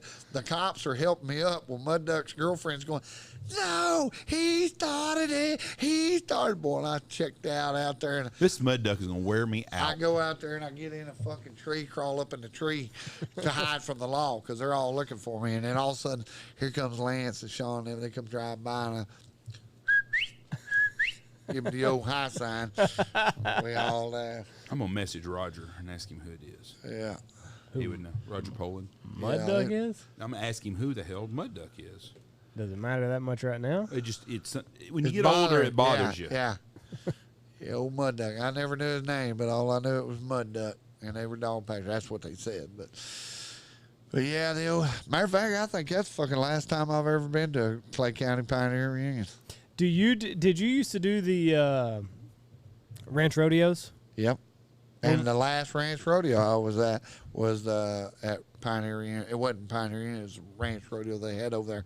Yeah, because they asked me to get in this son of a bitch with my buddy. I said, I'll get in it, but I'm not getting in the bronc ride. My bronc ride days are over. So you wouldn't do it for $1,000. I'd do it. Oh, yeah, I'd do it right now. Today? Matter of fact, I've been thinking about doing it. So yeah. if we did, so you do a fundraiser for charity and you go do that again. Ride Bronx. ranch bronc ride? Yeah. And bull riding? I probably would. Okay. Yeah, it wouldn't bother me. It don't take much to get show pony out. Fuck no. Yeah, Your wife would not be very proud of you if you did that. I've actually been thinking about it, but I've also been thinking about how bad my back was fucked up at one time to where I couldn't even walk. And I go, you dumb son of a bitch. Keep to the coyote hunting. Keep to the coyote Well, hunting. did you you went to the Western Heritage because Zach said he talked to you there in Yeah, I Abilene. Yeah, I went there. But you didn't want to ride nothing or do that. You just went as a spectator. No, that's. Did you feel good when you left there? No, that's team ranches. You know, you got to be with the ranch. But did you feel good when you left there? I didn't go to the rodeo. I know, but you still left there happy, feeling good, right? Yeah. Could There's a walk good fresh. point. There's a good. That's my point. Yeah. You don't have to go there to wear a tag on your back of your back. Today, Clay does not like crowds.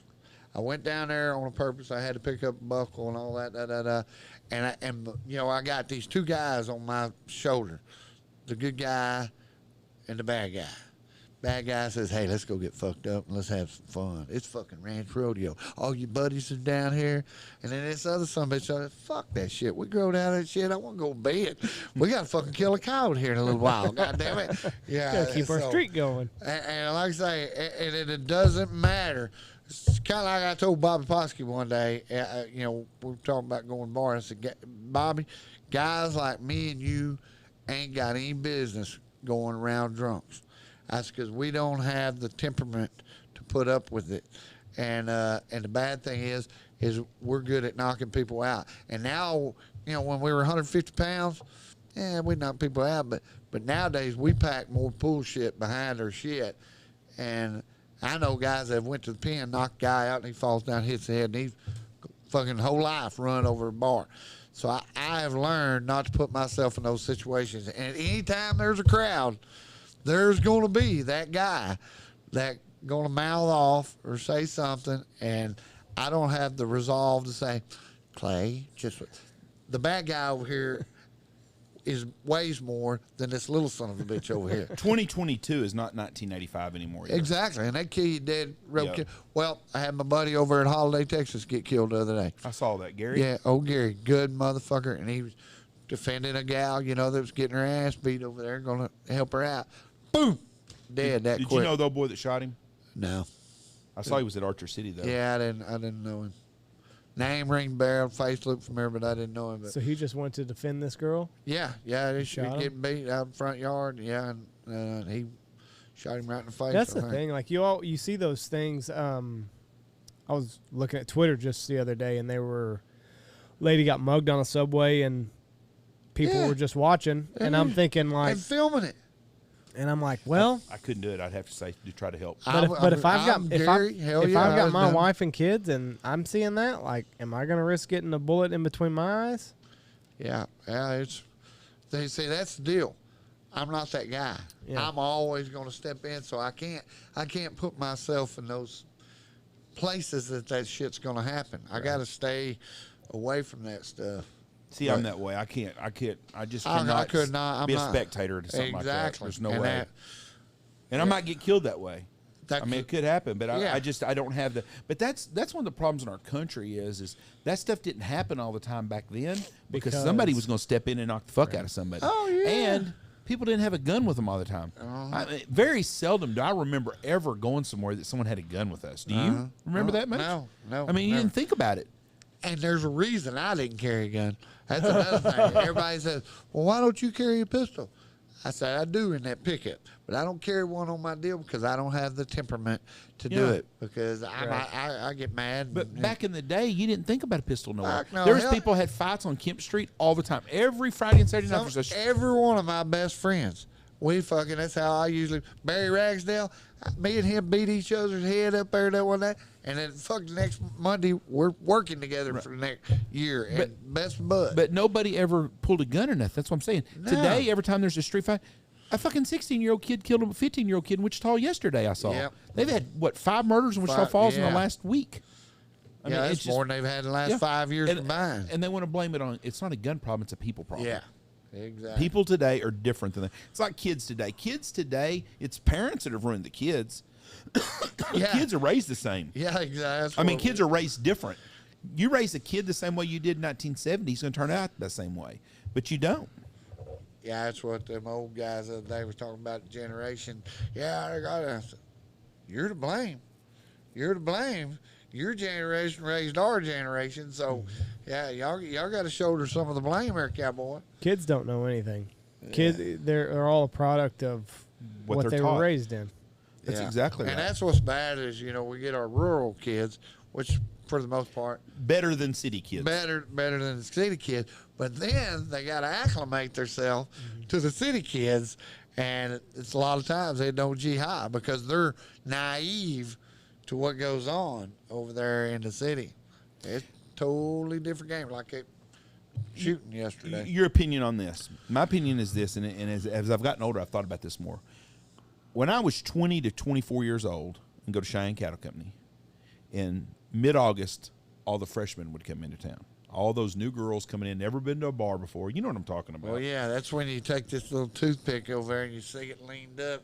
How you doing? Yeah, that's right. That's exactly right. Yeah. But at that time, the girls that would come in that were country girls actually weren't near as naive as the city girls They were. picked up on bullshit. They were around it all the time because they were around older guys and stuff. Right. Those girls in the city had been raised in a different environment. Nowadays, the city girls are exposed to a whole lot more shit than the country girls are, I think. Well, now on the other end of that deal is some of them country girls had been drinking out of the bottle since they were that tall, so they were a little Handled active. They were, liquor. back then, they were. Wise, They yeah. were wiser to shit Yeah. than the city girls were. Yeah. You get a girl from South Lake Carroll, she'd never been exposed to Oh, hardly yeah. anything. Yeah. You take a girl from Archer City, well, shit, she'd been around shit all of her time. Yeah. Nowadays, the kid from Archer City is not near as experienced as the kid from South Lake Carroll is. True story. Yeah. And the kid from Archer City is a worker and disciplined. You're gonna find it's hard for us to find hands out here that are high school kids. Oh. Now you got the parents all the time. I could put on Facebook and say, you know what? I need a couple of high school kids that want to work. Oh, Junior wants to do this. Junior don't want to do shit. Junior wants to get paid. Junior wants to stay on his phone all the time. It's hard to find kids to work. Well, I agree and I disagree. Can you Yeah. find as many as you found 15 years ago, though? You could, if you go look for them, but I mean, kids want to work because, like I say, but nowadays, a lot of guys won't work with some bitches because, well, I can't work them. You know, my insurance the ranch doesn't cover it. You know, they're worried about being sued. Everybody's got an excuse. Like a certain rancher there in town, you know, he's bitching about these kids goddamn don't want to work. I said, he was talking about these 3 kids, and I said, them fucking 3 kids worked their goddamn ass off for me. I said, yeah, I had to go get them. I had to tell them what to do and all that. But they did every fucking thing I did. How many of them, though, could work? Because 20 years ago, you could find 20 kids that wanted to work. Yeah. Nowadays, it's, 3, and you have to go track them down? When me and Tony first got in business out here, it was 30 years ago. And I would have, you hired one high school kid, you'd have 10 others calling you wanting a job. Yeah. All the time. So it wasn't no problem for us. If a kid didn't work out and we got rid of him or fired him, excuse me, he was gone and someone else would come in. Nowadays, you can't find. Yeah. You just that want to work. Now there are a few that still will. You know, there's some really good kids. Terry Utley's son would make a great hand for somebody out here. But Terry makes him work and help and do stuff. He's raised pigs. Those kids they're raised around that kind of stuff. Country kids are more at guns. Country kids know all about guns. Yeah. You know, it's girls and boys. Yeah. It's just a crazy world we live in. It's so different between living here. Oh, without a doubt. That's damn sure true. Is Archer City growing or dying? Dying. Knox City is too. Yeah. Well, like I say, used to we were a bedroom community of Wichita Falls. Well, now it costs too much to drive back and forth. You can't do that.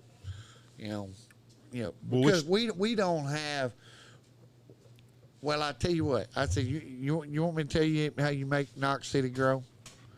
He said, you have got to get rid of teachers. Y'all probably, I guarantee it, y'all probably got Andy's on school board. Y'all probably got teachers that have been there for years and years and years.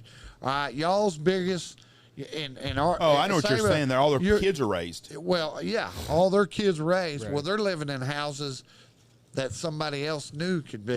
We don't have no place to put. We got people wanting to move to Archer City and left and right. I mean, but can't do it because there ain't no houses. And so all them, hell, we used to be a pretty good sized 2A or 3A. Which would be a 3A now, yeah, yes. 3A. And but if you wind up cutting that fat, bring in new meat with young children, well, the next thing you know, Knox City's on the rise, and that's where you gotta. We are at That's an interesting way to look at it. My brother-in-law's got a sign. Knox City population sign, and I think it was from 1980. It said 1,550 people. Saw it just the other day. Right now, I think I had to sign a census 11. report as mayor, so it would have been in 2010. I think we had 1,060 people maybe, and I don't know where them fuckers all come from. I'll bet now our population. No, we're over that. You think It's so? 1,200, 1,293. That was in 2010.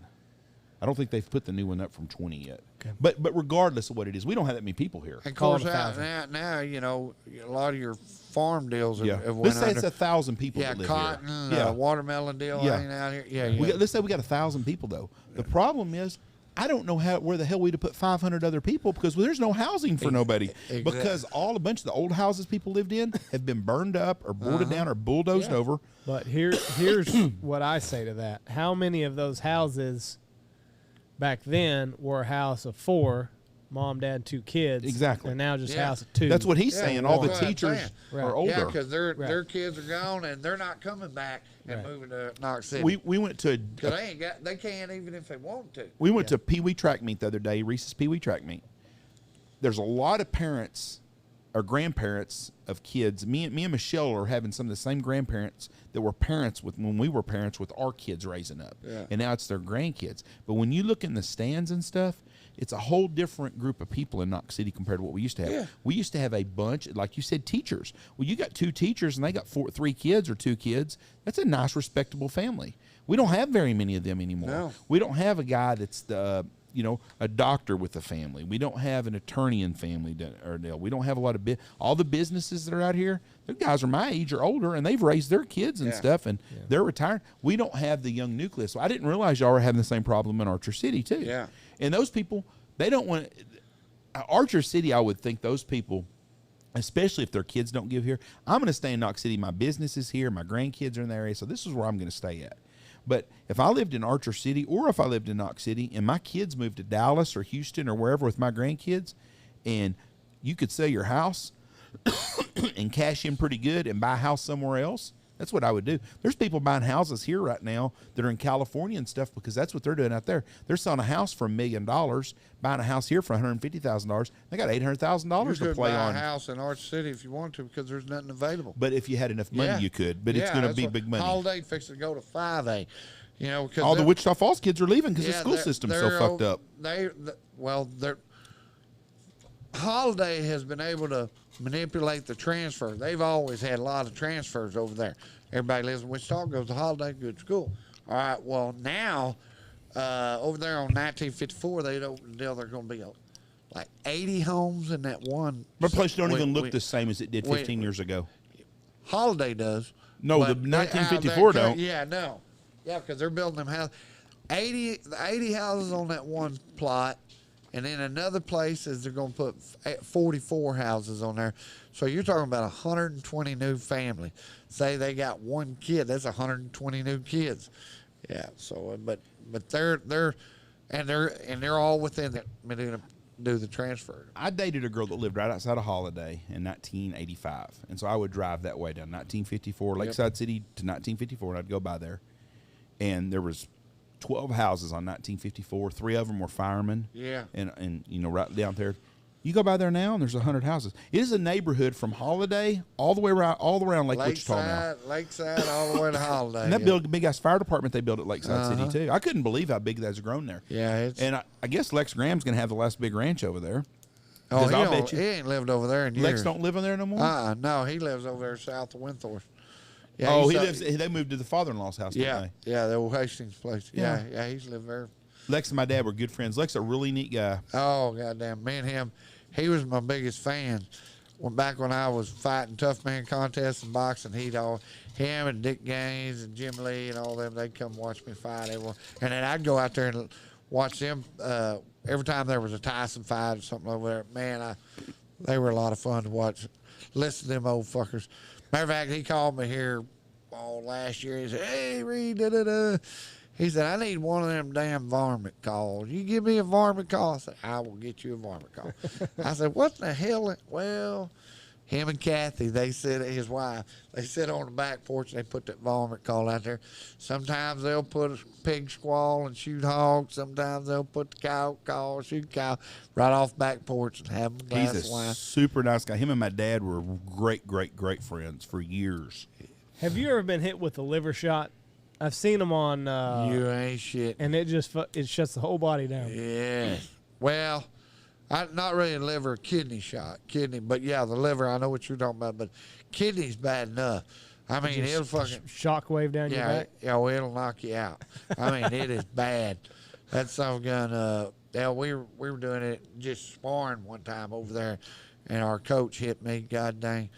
Oh my, I mean, it was that. If I would have had to been able to stand up, there would have been no way. No shot in hell. I remember one time I watched a pro fight, and it was the most lopsided fucking fight.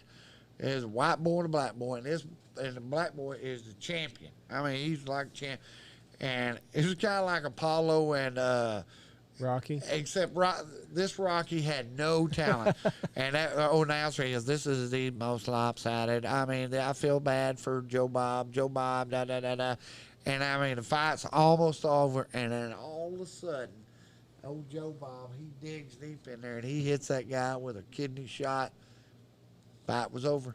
He was the fucking champion. Yeah, I mean, the points were like 8,000 to 2. I mean, it was, and I was like, wow. Yeah, there's something else. Shuts the whole body down. I mean, it will hurt you bad. But when you're in a street fight, do you ever go for the body, or do you're just pounding the head or whatever you? Yeah, it all depends. I mean, but. Like I say, once I started getting a little size to me, I didn't have to wrestle much because they usually knocked their ass out. And that was, and of course, after I learned how to box, I learned how to punch. I guarantee you, once I started getting up there about that 180 pounds, I knocked them out pretty good. But no. Were you surprised when you started gaining weight on how much extra punching power you had? You were hitting guys. You're like, oh, I shit. didn't give a fuck back in them days, you know. Of course, you know I say that 180 pounds. When I was 20, I didn't get to 180 until I was 28 years old. I fought in a tough man contest in Lawton, Oklahoma. I weighed 183. Mm-hmm. That was the funniest shit ever. I go up there. I'm broke. I'm making $1,000 a month working this Parky Ranch, right? And I get over there, and I see where they got a tough man contest at Great Plains Coliseum. Hadn't heard that name in a long time. Lawton, Oklahoma. And I go, shit. And it paid $1,000 to win the heavyweight, $750 for the middleweight, and $500 for the lightweight. So heavyweight was $225 and a bluff. And then, like, middleweight was $225 to $180 or something like that. So I go over there, and I said, fuck that. I said, I'll go over there, I'll get in the heavyweight, and I'll whoop him big, fat, slow motherfucker ass, all right? So I drive up there, and old Lex Graham, he went and watched this, matter of fact.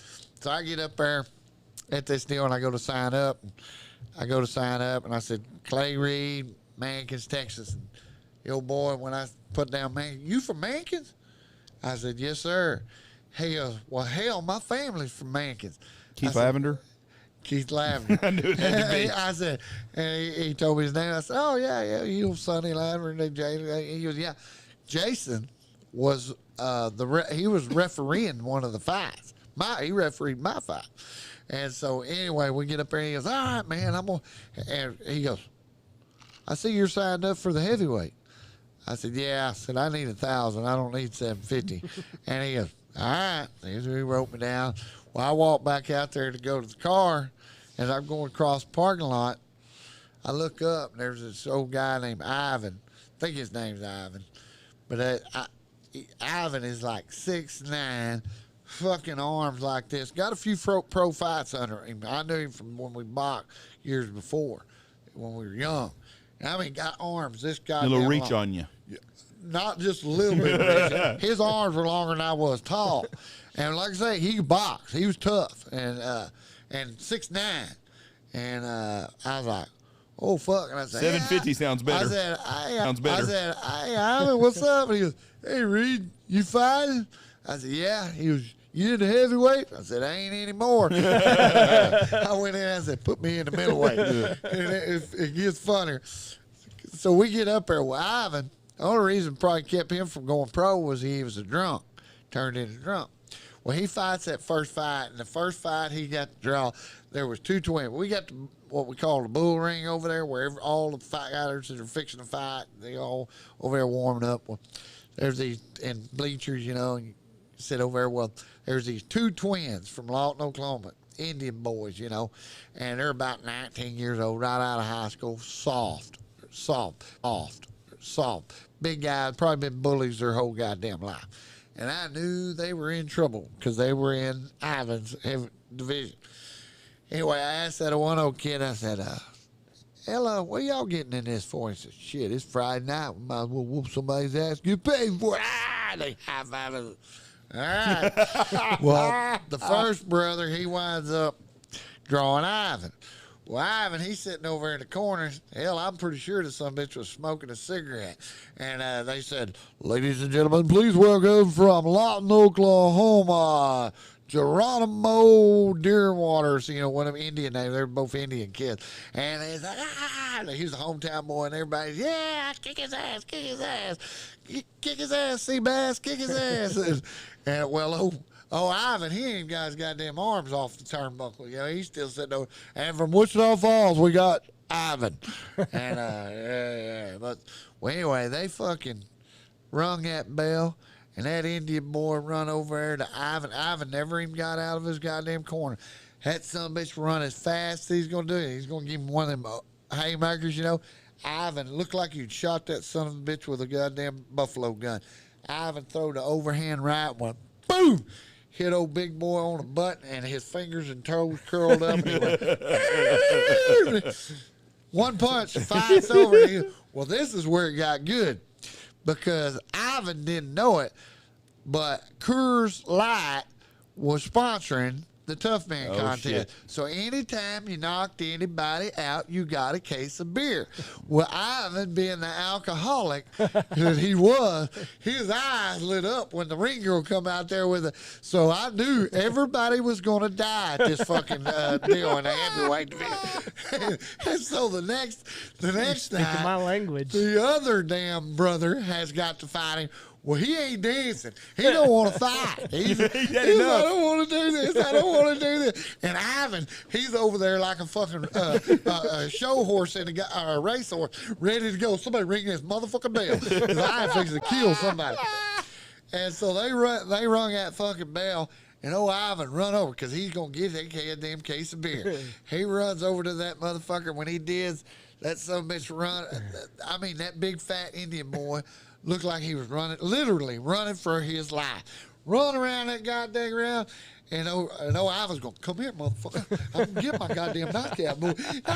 And finally, the Indian boy, he runs over there, gets in the corner, puts his head down. He goes, and he's trying to say, I give. And he goes, oh, I said, not till you go to sleep, you ain't. He puts his left hand on the back end of that head, and he goes, boo, boo, boo. Where's my case of beer? Where's my goddamn case of beer? He knocked every motherfucker out in the heavyweight division. Yeah, I got his cases of beer. You should have never told him that. Oh, I got dang right. How did you fare that night? Well, I made it to the, knocked the Mexican guy out, knocked the white guy out, and then I had to fight a black guy on Saturday night. And it was a pretty good fight for a while. And then I finally got, in the second round, I knocked him through the ring.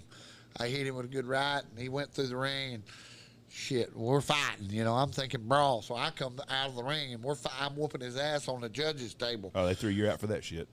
Well, no, what worse is I went to swing, and I turned, and I hit that fucking turnbuckle, and fucking hyperextended my right hand. And that third round, I couldn't even pick up I couldn't use my right hand. He wound up winning the decision.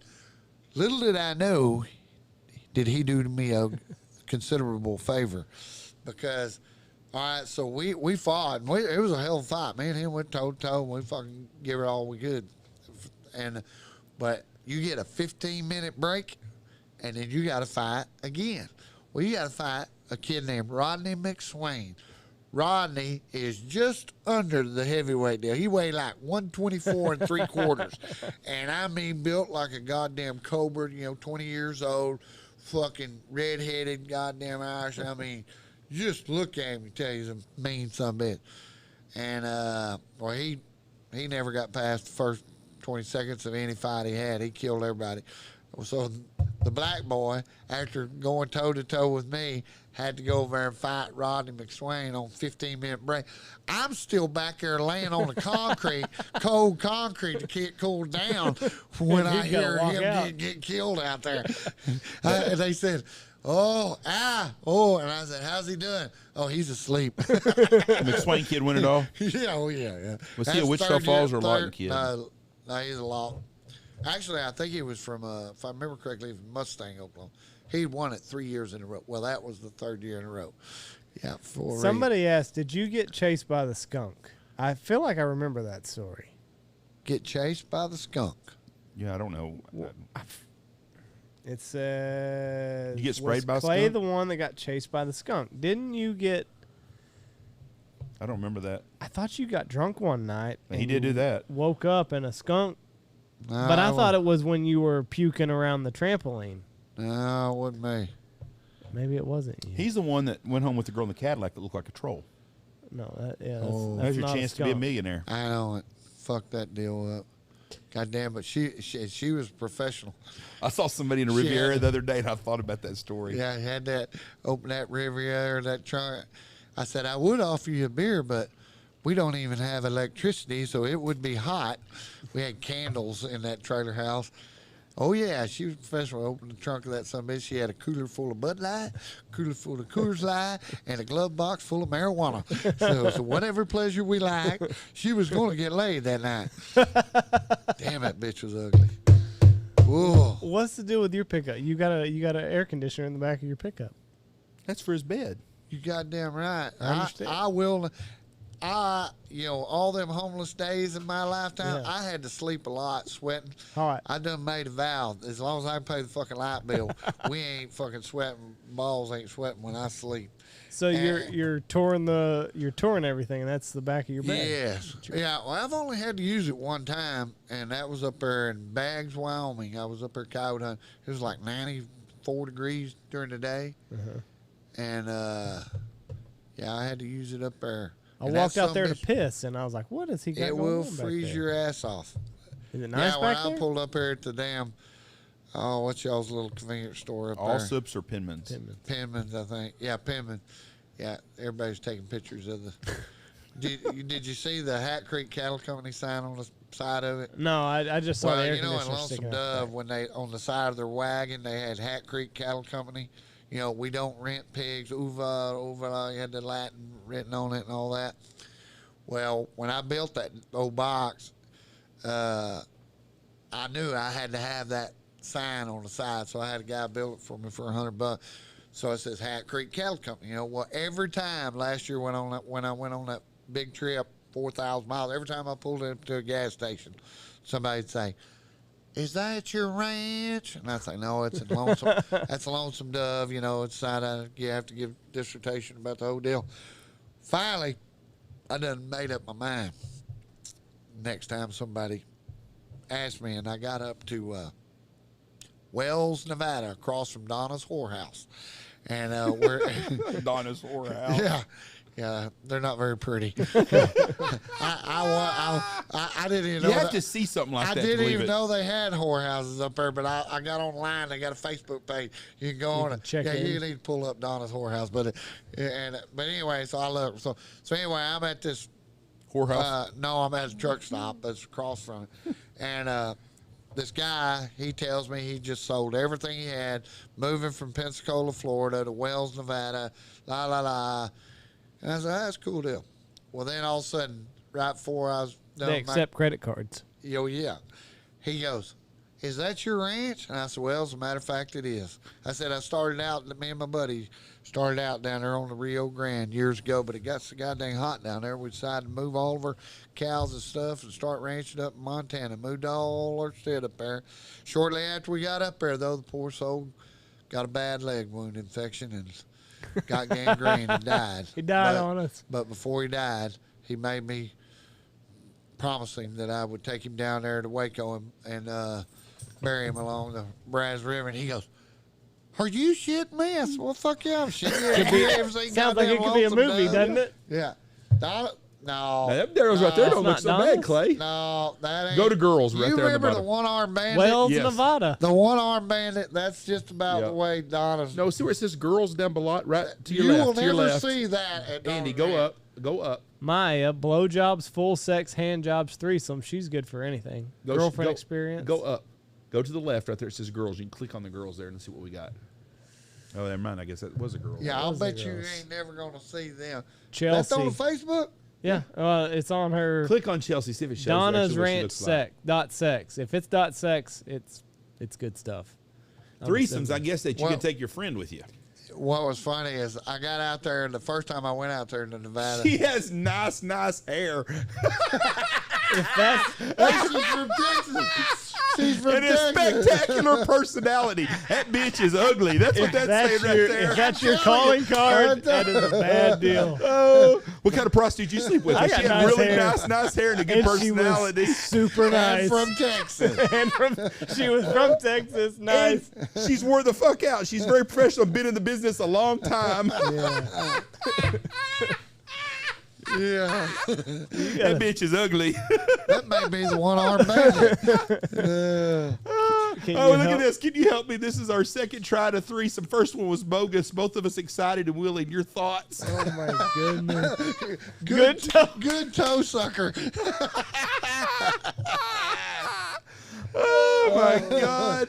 Oh, my God. Donna's Whorehouse getting a free plug from us. Send us some shirts. Good toe Oh, my sucker. God. The best is the nice hair. If that's the only thing you can come up with about someone, what's your girlfriend look like? She's got really nice hair. And Oh, she's ugly. She's got a great Red personality. flag. Red Yeah, flag. you're like, that bitch is ugly as sin. Yeah, that first Mike time- and Gloria, Yeah. the fucking second try to threesome, they lied to Oh, us. poor Mike and Gloria.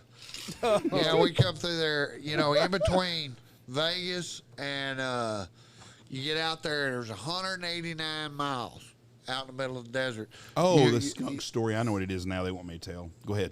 you run into a deal. I'd been up all night, been driving like 16 hours straight, so I'm getting in the middle of fucking nowhere, and there's a deal called Area 51 Alien Quick Stop. So I pull in a convenience store, and I pull in there to sleep in the back of my truck. I sleep in there an hour or two, and this is on 2 a.m. on like a Tuesday night. And I mean, and I'm 189 miles from anything. Yeah, I forgot the name of that little town. And That's I a was happening little place. This ain't a town. This is 100. This Oh. is 80. This is the only thing. Oh, okay. Anywhere. And I was like, God damn, this some bitch is a popular motherfucking spot at goddamn 2 a.m. on a Tuesday night. Well, anyway, I get up and I leave and I go over there and get gas and I leave. I get going down the road. I put on Facebook. I'd taken a picture. I said, yeah, I got me a little gas at Area 51 Alien Quick Stop. Well, a buddy of mine, John, he goes, yeah, what was you doing at the Quick Stop? I said, getting gas? Taking a nap? Yeah, I bet you was. It's a whorehouse, too. I said, what the fuck are you talking about here? That's a fucking whorehouse. I said, no, it's a goddamn convenience store. He goes, yeah, but you know them little pink rooms to the right of it? I said, yeah. He goes, those are fucking rooms. And I said, no wonder that subbitch was a happening spot. He goes, fuck yeah. And I said, you ever been there? He said, fuck, I used to work in a ranch right across the street from us. I was in that motherfucker twice a week. And I said, Spend all my money there. I said, what do they charge over there? And he goes, $300 an hour. And I said, well, what the fuck you do for the other 55 minutes? I'm 21, 20 years old. Calls me and says his car wouldn't start, and asked me to come down and pick him up at the Eagle Mart over by the Walmart on Southwest Parkway, right there by them apartments. I can't remember the name of the park. Yeah. You know what I'm talking about?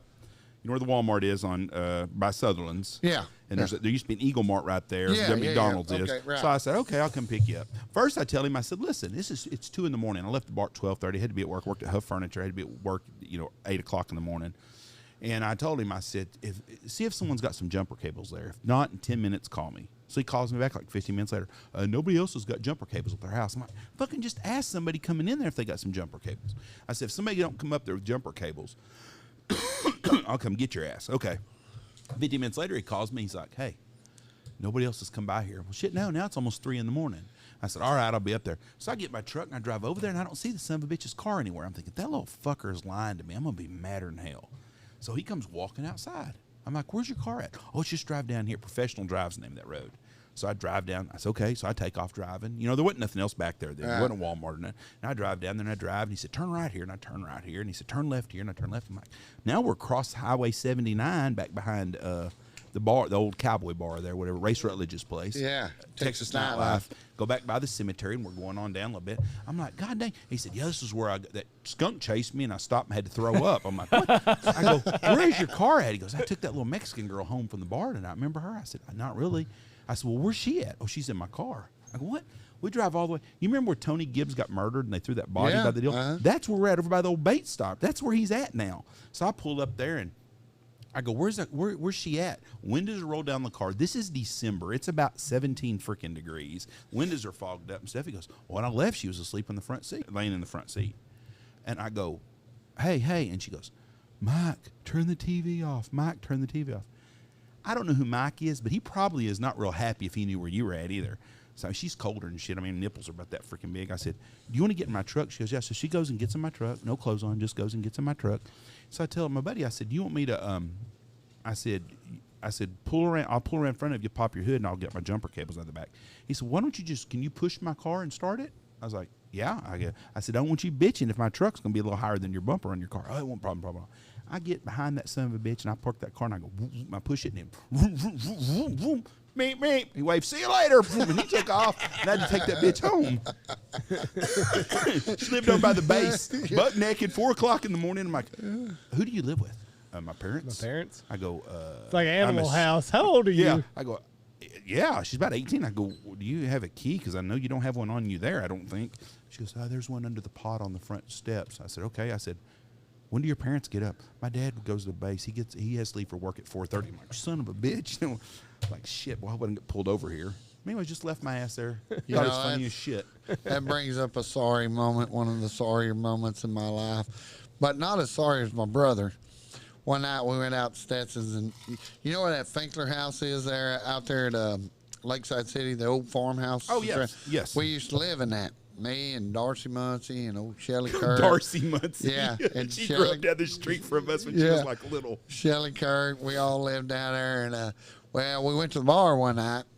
And, immediately I get in a fight and I get kicked out. And so I had to walk back to the fucking deal. So I walked from Stetson's, which is, 4 or 5 miles. I walk back to the deal and I go in there and go to sleep. Well, then all of a sudden, in the middle of the night, I'm in there butt-ass naked. Somebody comes in there and slaps me on the ass. It's an old buddy of mine, and Mike, we'll just say. He slaps me on the ass. Of course, I'm asleep, and I wake up, motherfucker. Kind of scared me. And he goes, hey, we're getting a piece of ass here. You want some? And I said, get the fuck out of here. Of course, I hope they say one of the girls' names we just mentioned. I said, get out of here. And so I go to sleep, and I said, wait a second. Hey, what did he just say? so I get up, and sure enough, we run a gangbang on this old gal. This old gal, Lance and Mike are in there, and they're at. Anyway, Mike, he's mounting her, so I slap him on the ass. I said, go to the head. So he goes to the head and gets blowjob, and I pull in there, I mount her from back, boy, and I have my way with her and bust my nut, and I go back in there and go to sleep, and I don't think nothing else of it. I forgot all about this shit. Well, I go back in there, sleep. Next morning, I wake up, and Mike has already got up and left. He was the smart one. Mike done left. Well, I get up, and I go in there, and I'm fixing to leave, go to work, and this gal is sitting there in the kitchen table. Hi. A good-looking little son of a bitch. I don't know if she ever saw my face. I said, how are you doing? She goes, I'm good. She's a little sore. Can I get a ride home? Can you be right home? I said, yeah, I probably can't. Where you live at? Bowie? Well, my brother'll be up here in a minute.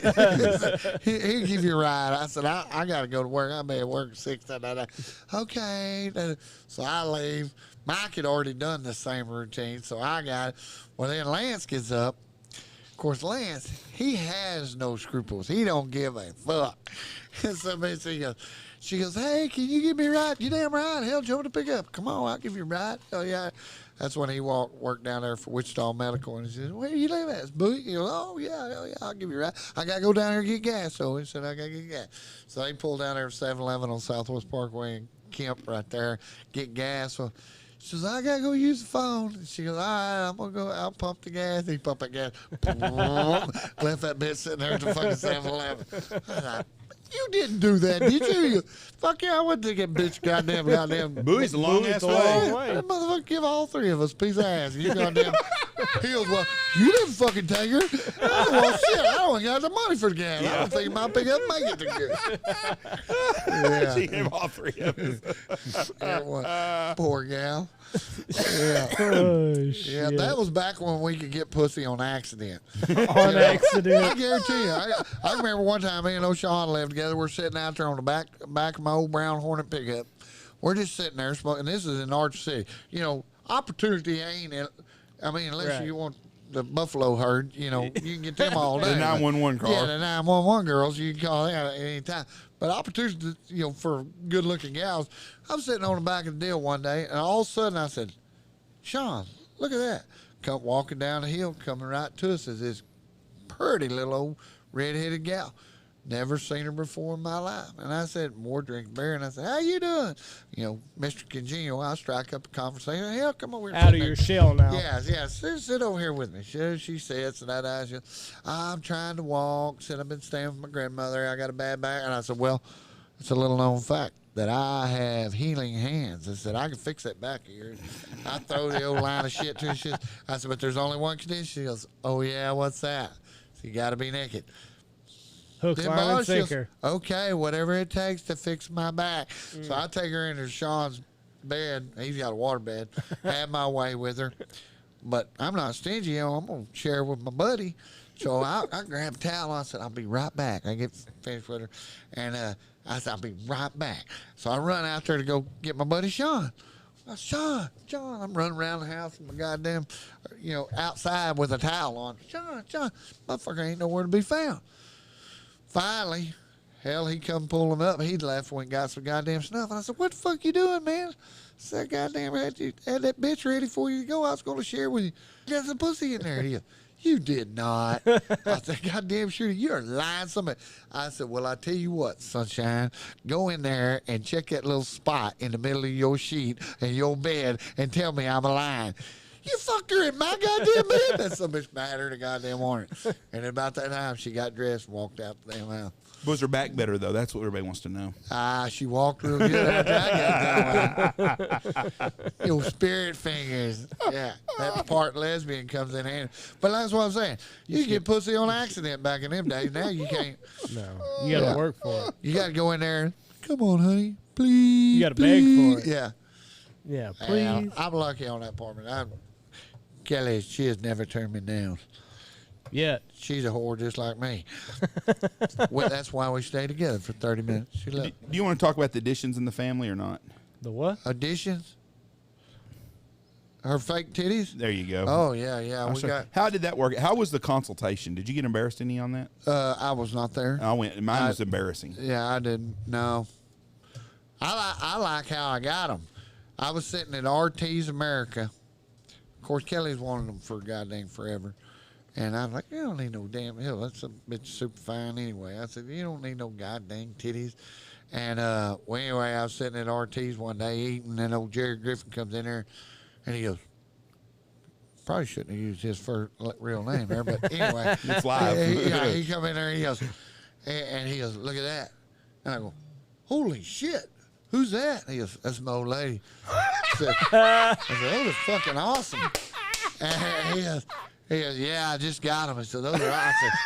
I said, you just cost me a lot of money. He goes, what do you mean?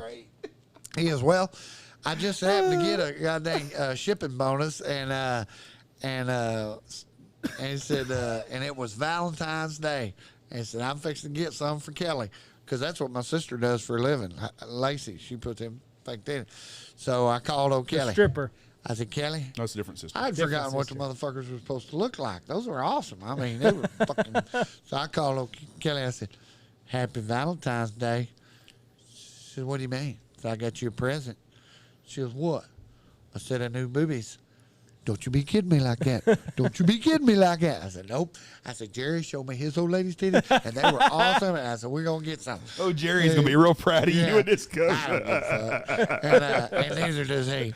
And neither does she, I don't think. 'Cause all she cared about is she got big old beautiful titties. And so anyway, she goes down there to my sister. But I didn't think. But you know what's the worst thing about that damn thing is the goddamn 5.5 weeks before she could get them unveiled. Mm-hmm. And I was like, motherfucker. Like a little kid at Christmas, wasn't it? Yeah, I was like, come on, man. Come on, man. Just show me. Come on. Not gonna hurt and anything. like I say, that was just like last week before I finally got the Test drive. yeah, did the old motorboat on them something. So, yeah, beep, pop them burgers out. I'm in love. I love you. Yeah, There's she's super fine to start with. She's really fine ass now. There's somebody that we know, and his wife had the breast augmentation done, and for the post-op picture, she wore a special necklace so that they'd be able to identify her. In the plastic surgeon has a website, it has all of his work, and she wore a special necklace. That way, they'd be able to identify who she was. Well. So everybody Word knows got out Yeah, that that's she a wore the special special necklace, and everybody was looking at this old see, boy's titties. I'm trying to get a picture of the son of bitches. Kelly won't let me put my phone anywhere around because That phone does not go I'm gonna up. Get rich off all my buddies. Come on, man! I just want to see them. I said, I don't give a shit. I said, but I may have to choke her to get a photo. Yeah, because she's So you didn't go to the consultation and that stuff? No, It's the most embarrassing thing I've ever went She did through. it on Zoom. Oh, Really? Mm-hmm. Well, they've changed it from we did it the old-fashioned way. Yeah. You sit there and Well, watch you them did it measure before 'em. COVID. It was so fucking embarrassing. Though that was the most embarrassing thing I've ever been through in my life. Yeah. And every titty place is the same What way. was embarrassing about it? It's just it was Another embarrassing man's for me. playing with Did your they- The old man Were sitting there they- were they holding them, and rubbing you? they're they measure them and shit. They're like, "What do you think?" And they're picking them up, and you're like, "God Almighty, just get the damn things. I don't care what you get." Then you go size, and then the girl that comes out that does it all, every one of them fucking can't move their lips. They got so much Botox and shit in their lips. They're like, "Hey, you think I your titty?" And they're it's because we went to two different places before we got done. Both places the same. And had then to play with mom's boobs. Oh yeah, and then Both places? Oh yeah, both of them do. And then they take them, pick them up, and measure them. Oh yeah, 3 kids, and it just oh shit, I was embarrassed as hell. And they're like, "Well, how big do you want them?" I was embarrassed, and I don't get embarrassed very much, but I was freaking embarrassed. Then you go into the lady that collects the money. Whoo, she's a 9.8 on a 10 scale of 10, every one of them, from the chin down. And she's like this perfect set, and she's got the body on her and stuff. And they're like, oh, they look like this and blah, blah, blah. I mean, it just. Where'd you get yours done? She done them in Abilene. Abilene. At Yeah. Something image. Sculptor's image or image sculptor. I don't remember that. But it was the most embarrassing. But first time we had a male guy. Then we went to Wichita and got a consultation. We went to Abilene and had a lady do it. And it was fine. It just was embarrassing to me. Ah, It was, and I don't get embarrassed very much, but all these ladies are coming in. They're like, "Oh, your wife's so pretty," and yeah, she's sitting there when y'all got 3 people got their hands on her titties and stuff. I always pictured if Michelle was getting a bunch of women playing their boobs, I would be like, "Oh, this is pretty cool." And it wasn't. Yeah. I felt like I was at Donna's or whatever that place was called yeah. earlier. She She got pretty hair. She got pretty hair. Nice hair. Good toe sucker.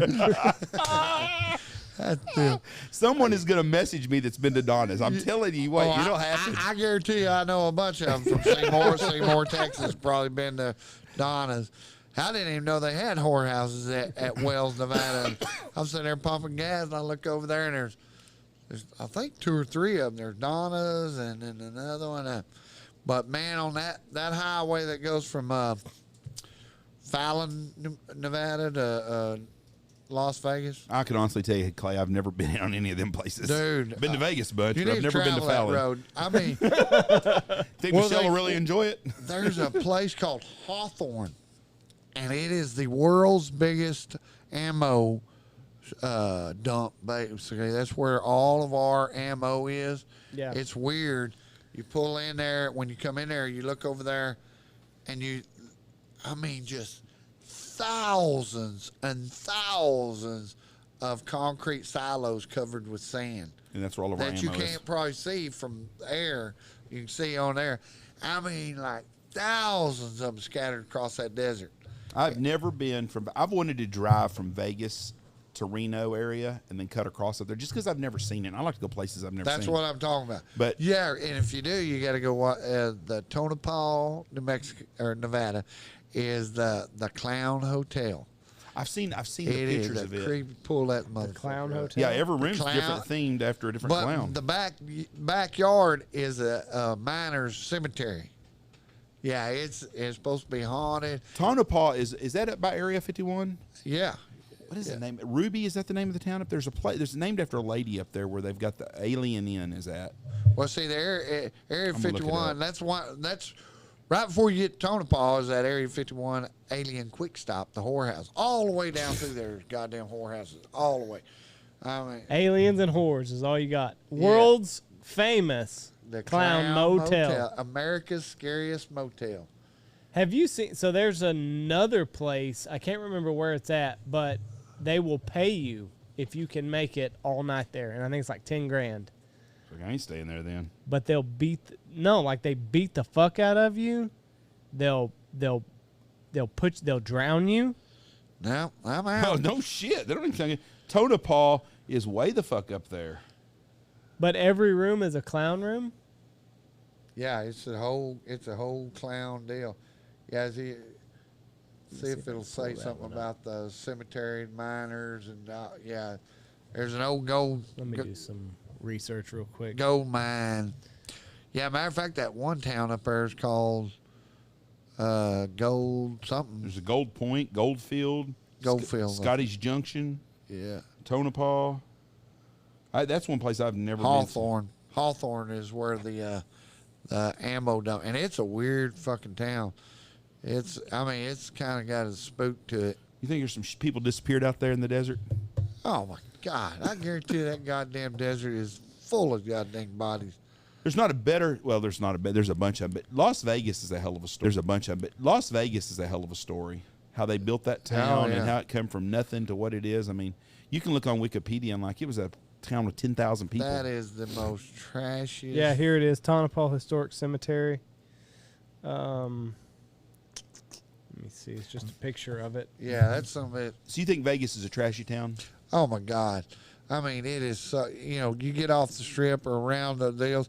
I mean, all the houses. I mean, it is fucking scuzz. Just a bugging. desert. That, Yeah. All of Nevada is. No, I I wouldn't. mean, yeah. I don't think Tahoe is beautiful. They say. I wouldn't piss. Give wouldn't it. go to Give it back Tahoe? to the fucking Indians. You wouldn't go back to I'd like to go see Tahoe. It's beautiful. Yeah, up there at Reno. Yeah. That's a whole different. Yeah. That's a whole different area. Because they're right on the edge of them forests, and I mean it's cool. It's totally different. One of the biggest shithole towns I've ever been to, not town, just been, is Kingman, Arizona. Yep. Pets are welcome at the Clown Motel. I bet that's right. Take a Wally dog. Kingman's same goddamn way. Yeah. Kingman's Yeah, that's where I coyote hunted that Nevada State Championship. Seligman. Seligman was a cool little old town. It was funny as fuck.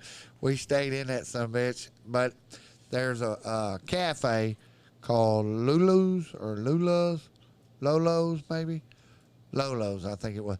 We walked in at them bitch, and the old gal said, "I hope you are Trump supporters. If not, you're in the wrong place." And I said, "Well, it turns out we are." Yeah, God bless We you, man. pulled it- Take my money. Yeah, I said, "Take my money." Yeah, because that was right in the middle of COVID when we were doing that. Didn't have to wear nothing.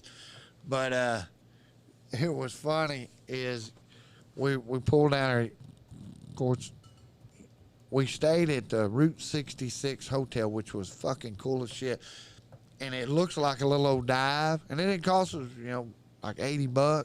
But each room was immaculate. Once you got past the outside shell and got it, I mean, it was But yeah, we stayed in the Ben Johnson. You know who Ben Johnson, the Old actor? Yeah. We stayed in the Ben Johnson room, was where he used to stay. And then they had each one. He was in Last Picture Show, wasn't he? Yeah. That's what I was thinking. And but yeah, he's from I think he's from Pawhuska, Oklahoma. I'll be damned. Yeah, but anyway, it was a cool deal. But we go down there to Family Dollar to get us something to eat. We park, we look over there, and there's a guy inside the door with his shirt off, and he's pinching on his nipples and pulling them out. And I said, well, there's something you don't see every day. We walked in the door. It was the manager. He puts his red shirt back on, and he puts his red shirt back on, and Nipples bothering you, buddy? I went into the general store down there, and I said, told that old gal, I said, ma'am, is there a bar in this town? She said, well, there's all depends on what you want. And I said, well, I want to go to the one where I'm least likely to get my ass whooped. And she goes, well, you probably don't want to go to the Black Cat bar. He said, they had a shooting there last week. And I said, yep, probably don't want to. He goes, you want to go to the Roadkill. Roadkill's got a pretty little blonde down there. She kind of gets around. I said, yep, that's probably where we need to go. Real friendly. And she gets around. She got nice hair. Yeah, nice hair. She's a good toe sucker. But Bill and Gloria didn't have good with the threesome well, there. Funny. We I got a foot fetish. We don't so do I'm worth out. of shit at the Coyote Hunt. So we're drowning our sorrows, and we go to the Black Cat bar because Roadkill is already closed. We get down there, and there's an old man, and he was pretty excited. He had a crocheted cowboy hat. And it was felt around here, but then crocheted with yarn. Mac or some shit. Phoenix, Arizona. I said, really? I said, well, how in the hell did you wind up in Seligman? He goes, well, I lost 3 wives exactly 10 years apart. Okay. I said, exactly 3 years apart? And I said, did they have any help? No, I swear to God, I had nothing to do with all 3 of them to death. But after the third one, I decided I might ought to get out of Phoenix, Arizona. I said, yeah, if lucky or, bad luck or whatever. So he gets up there, and of course, I didn't ask him if he was #1 methamphetamine dealer of Seligman. But about that time, this little girl in a camo shirt, she comes over. Well, she's been hunting something, elk or whatever. She comes around the corner. She's got a little one-hitter, and he goes, thank you for the sample, sir.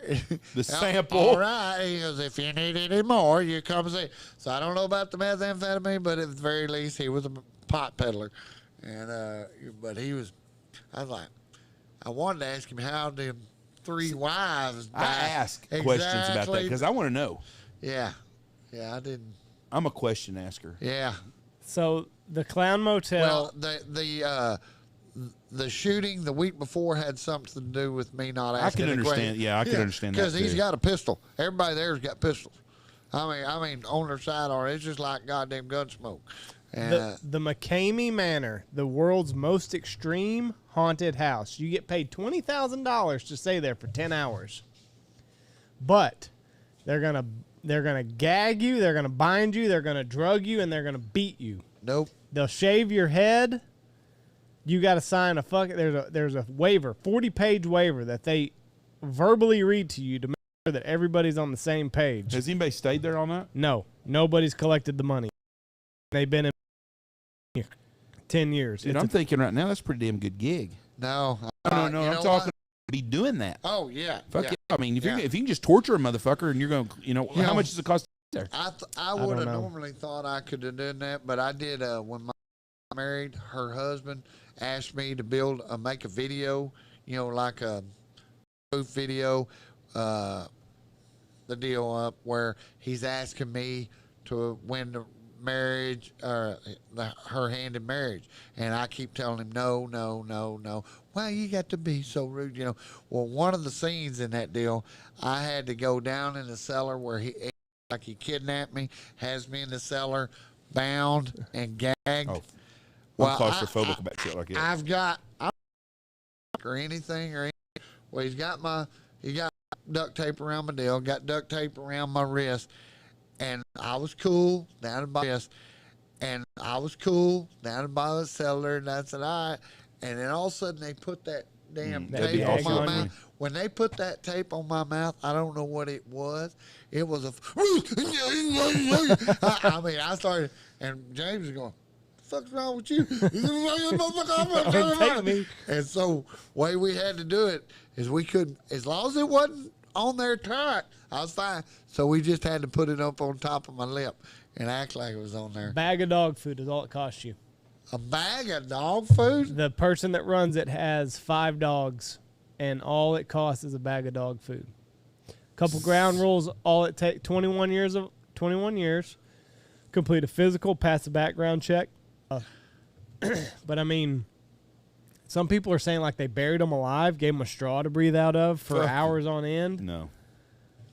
$20,000 if you can make it 10 hours. I No, don't Clay give Reid. a motherfucker, give me 20 million, I ain't doing No this shit.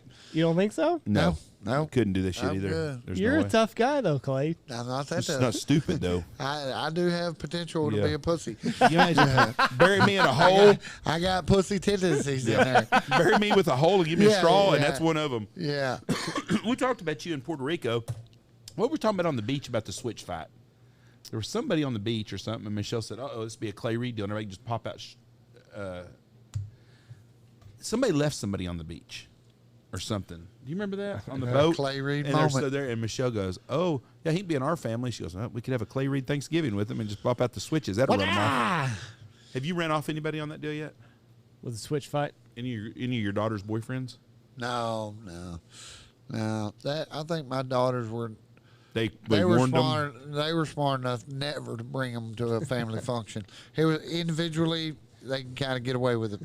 You get us all together, it's a whole bunch of show ponies showing off. What about the son-in-laws now? Do they compete pretty well in the switch fights? No, They don't like that, no, they're not Reids. They allow that they're not Reids, so they don't do it. Which I only got one, so yeah, he's What? James. James, and he's not. He no. could go back to the Air Force and tell everybody I'm flying a plane and I Yeah. get the shit beat out of me with a switch. Yeah, What's going on with shit? I had a damn train of thought here for a minute. Bob, Joe, Tom. No, I Terry. was going to ask you a damn pointing question. I guess it wasn't very important and something. Mm-hmm. Oh, your son that's on the fire department, Oh, Dawson. Dawson. Yeah, on the fire bump. Does Dawson? There's no hazing or anything up there that's going to ever compete to what he grew up with. Probably not. Yeah, or being a Marine. He said it wasn't. Of course, he's been on. He hurt his damn shoulder. He's been out for shit a month and a half. Being a fireman in Wichita Falls is nothing like it was when my dad was a fireman. When Oh. all the bullshit going on. Anything nowadays is totally different. You can't get away with shit anymore. Everything's so fucking politically incorrect these days, or politically correct. Hell, I think they wind up getting sued over there because Ooh, there's a good question just came up here. what? Somebody that knows you well Uh-oh. says, "What about the Chip 2 story with Kelly Jean?" Skip it. I don't know what you're talking about. you. I swear someone just asked Ragweed Man until 09. you said the Kelly Jean. Now, yeah, I can't use the alias now. Tell us the story about the girl from Donna's in the Donna? tooth. I don't know. I'm trying to cover it for you here. That's a It's great gone. story. That's a great story. Your ass is gonna get kicked. Ragweed Man 09 must know you. Ragweed 909. Man 09. You've told that story somewhere else. Oh, I've told that story 1,000 other places, and I didn't change the name to protect the innocent. But when it's live, I get my ass kicked. God damn it, I was doing pretty good till then. She told me, don't say anything that will get us divorced. So, You know what? She's hot on the market now. New boobs. yeah, Opens up damn a it. lot more, Oh, you know. yeah, dang right. I'm gonna have to get me a lot more of that damn Those pain muscle medals. Yeah, muscle muscle relaxers. relaxer. Yeah. You know, the thing is, guys, if we could get penis up implants at our age, we would. Absolutely. Yeah. I had that. You can get those done. No, but Yes, a you girl can can. go in and get a perfect set of 36 double Ds, no problem at all. A man can't go back and get something that's gonna. I mean, Now, I guarantee you, yeah, if there was a deal. like that, we would be all over. Every guy'd have that shit. Fuck, yeah, I goddamn be. I'd be in the movies. I'd probably be divorced is what I'd be. Yeah. Oh, Horsecock It's Johnson. kind of like it's like Larry the Cable Guy said that one time. He was hiding out in the Victoria's Secret deal, and he heard the gal talking about getting a breast implant reduction. And he said, boy, that's one thing you'll never hear a guy fucking say. Oh my God, this dick is so big. Yeah. I have got to get it a little bit cut off of this some bit. Yeah. Billionaire dies during penis enlargement surgery. If you had $1 billion, why you go. the hell would you even mess with it? Who cares? And he died? He died. Too many heart attacks while he's on it. When diamond trading billionaire, that guy's name, Damn it. walked in. Oh, it was an anesthetic death. Yeah, it was an But anesthetic. he's a death. billionaire. Why did you care? Why would you care? You know? But still, I mean, He's if it a was man. if it was a simple solution, men would all. I mean, it would be a simple deal. They'll get there though. There's a guy on TikTok. He's the penis doctor. Woman's deal's not that uncomplicated. How do you know? You're not My a wife's woman. had them. Was she not in pain? She didn't act like it was. They're tougher than we are. They Yeah, but- also delivered babies. There's a lot of nerve endings on the dick. Yeah. I mean, Yeah. mine are starting to flare up while just talking about Yeah. it. Going, it's kind of like your fingernails. I mean, oh. Yeah, if they can go through under my armpits and make my dick bigger, I'd be all for it. Shit, yeah. you know. Yeah. I don't think they make it longer. They make it girthier. Oh, That's what they do. You don't get any extra inches. You get oh. circumference. Well, According to look, TikTok. At my age, it don't really matter no I- more. I ain't got to worry about it too much. Yeah. But if I had one of them micro penises, I would be. I guarantee you, whatever it takes. But Yeah. bitch needs more than fucking 6 inches I got, then she don't need me anyway. I ain't going that goddamn big. That's what we were talking about the other day. I said, I guarantee a man can tell you exactly how big around his dick is Oh yeah. just by going that big. Because he's had that son bitch in his hand so many goddamn That's times. exactly right. He can go right there. Yeah, I know exactly. For years. Yeah, that's right. I'm not looking forward to that. My kids are 7 and 3. You know, And look they're- forward to what? Well, they're just the When cute they age right now. Just find it. when they grow up a little Oh, bit. that's and- funniest fucking thing when you look back in and go, hey, where did this little guy come from?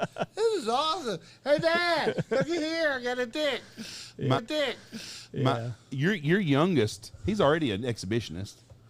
What do you mean? He don't ever want to wear no clothes. He don't mind going around right. walking everywhere. Yeah, and yeah, this is what's wearing me out. They call it a penis, which it's a penis. What are we supposed to call it? Cock or something, but penis just is not.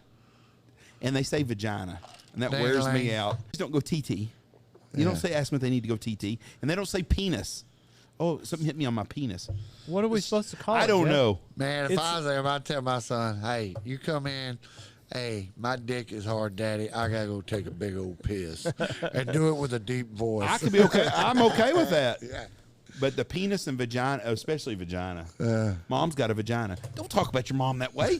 Jesus. That's my daughter-in-law. Don't speak about her that way. I don't even want to think about her and your dad ever doing anything. She's like my Well, daughter. The good thing is my kids are grown and I ain't got to go through that shit again. Oh, your grandkids will be around. Huh? Your grandkids will do it.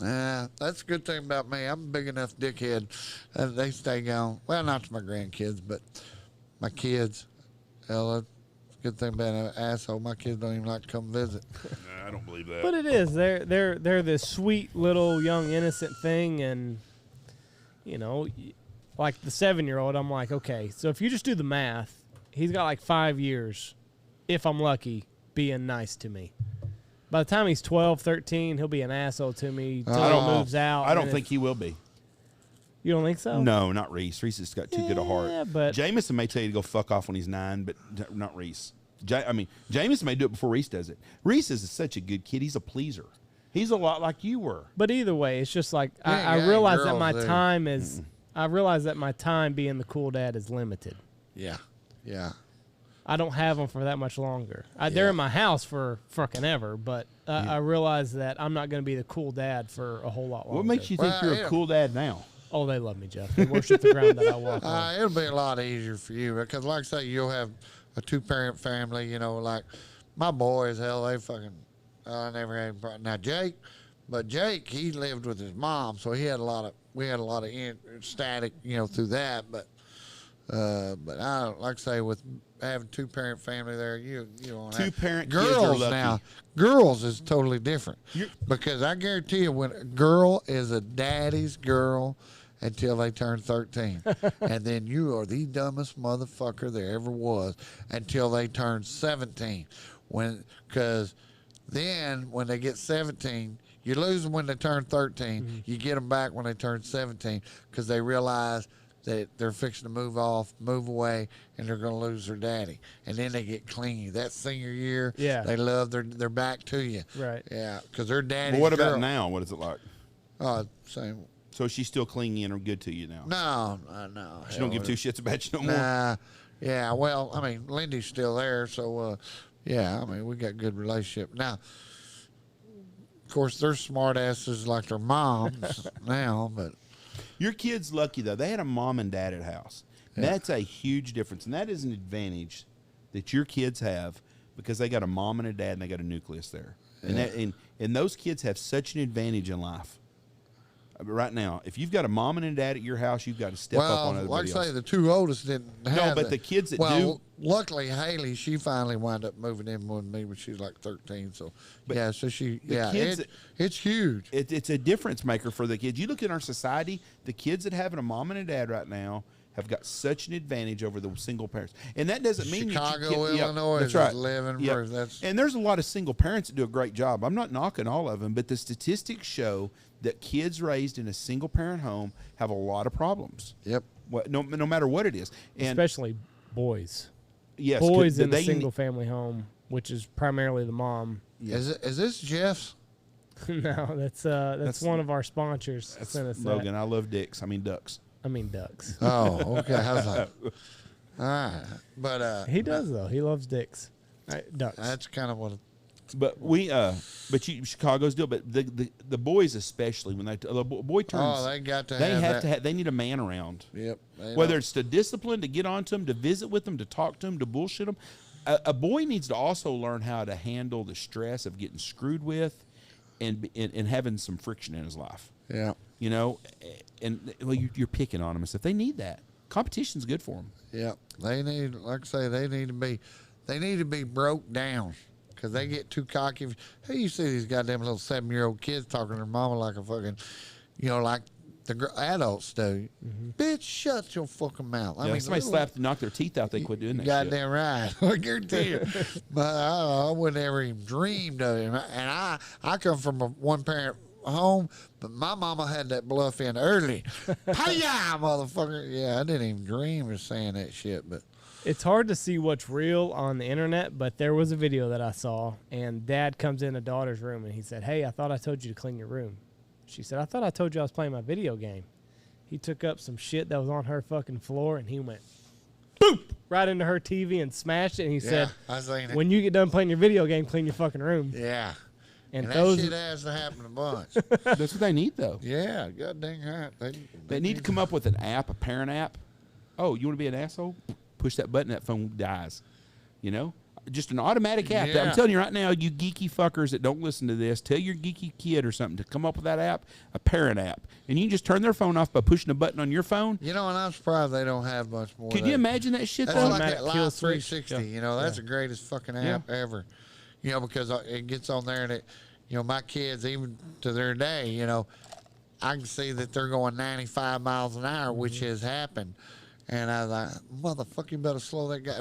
If I look, and it gives a report, of every trip they make, it tells me where they're at, how many infractions, where they run this red light or da-da-da. Man, that was the greatest fucking. I'm glad they didn't have one when I was a kid, but No shit. fuck. Had payphones. Oh, yeah, we would burn that motherfucker up now. I wish I'd have owned the payphone at the car wash on Kemp Street. Can you imagine how many quarters were putting that son of a bitch back in the day? Right.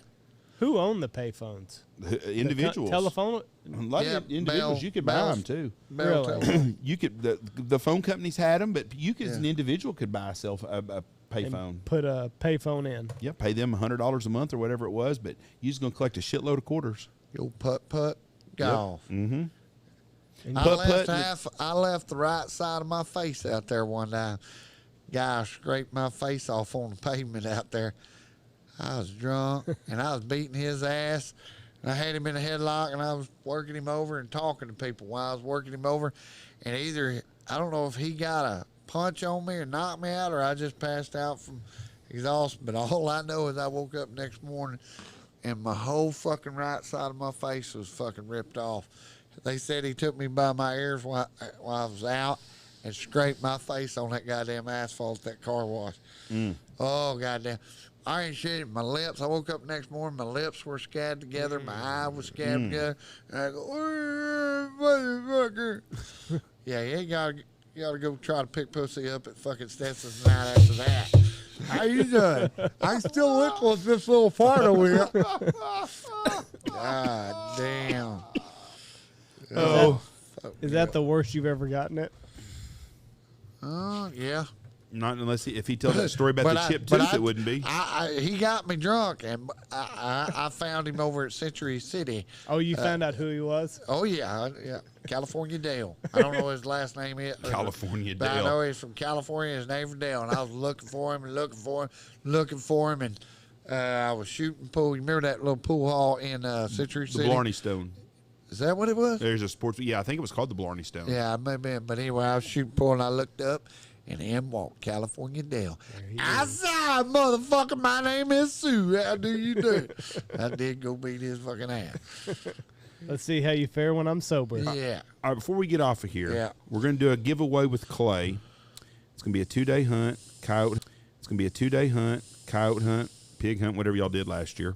Oh, we did coyotes, but I think it'd probably be because I'm killing a bunch of coyotes. Probably be fun. I'll do whatever they want to do, but pigs is. I got lots and lots of pigs. So, anyways, you win a 2-day hunt with him. Get to stay at the stabbing cabin. Is that where they stayed at Yep. last year? And you're going to do it. It's a giveaway we're doing. We're going to do it over the summer. It's going to be a scholarship fund for the Ron Stanfield Memorial Scholarship for my dad who passed away, and it's going to go to a local kid here in Knox County that's either first responders, a hospital kid or something. And you can buy the tickets for $25 a raffle ticket, or you can buy 6 tickets for $100. You can buy them off PayPal at goose@westex.net. And we're going to give that hunt away opening day of dove season. We're going to do that on opening day of dove season. The guy that won it last year was from Canada.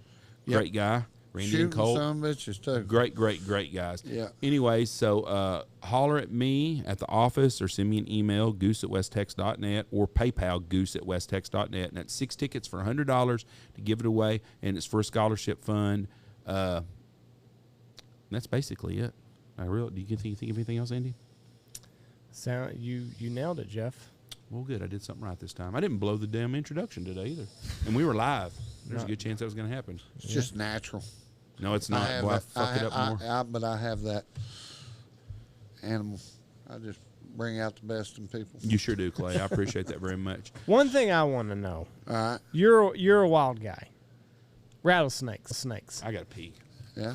Do you fuck with them or no? Yeah. You do? I have. Okay. Well, then that makes sense. Yeah. Yeah. Because I was driving in, there was a dead snake on the side of the road, and I was like, I you saw know it. what? I want. Yeah, In you the saw it middle too. road, yeah. Yeah. I wonder if Clay will dick with snakes and rattlesnakes and stuff. Yeah, I've caught rattlesnakes. Yeah. Well, that makes I don't sense. do it nearly as much as I used to, but there for a while, yeah, we go. They don't bother you. No, they don't bother me. You know, that's what my buddy Benton that up there in Virginia, he comes down. As soon as he gets out of the truck, he's got his snakes. Hell, I run all over that country in fucking tennis shoes all night in the dark. Now it has here a month ago, I seen more snakes that one night than I had 5 rattlesnakes that one night. And that's fucking more than I've seen in the last 5 years. Really? Yeah, and that's why I dig. And it just so happens that same night, I shot a coyote way out there in the mesquites and goddamn grass tall, and I've got fucking deal, and I've done fucking killed 5 fucking rattlesnakes, big rattlesnakes, and I'm a little on edge, and I can't find this coyote, and I stepped on a goddamn stick, and when I stepped on that stick, it rolled up and hit me in the leg. I ain't shitting that dressed up fucking night. Yeah. So but I need to get me some damn.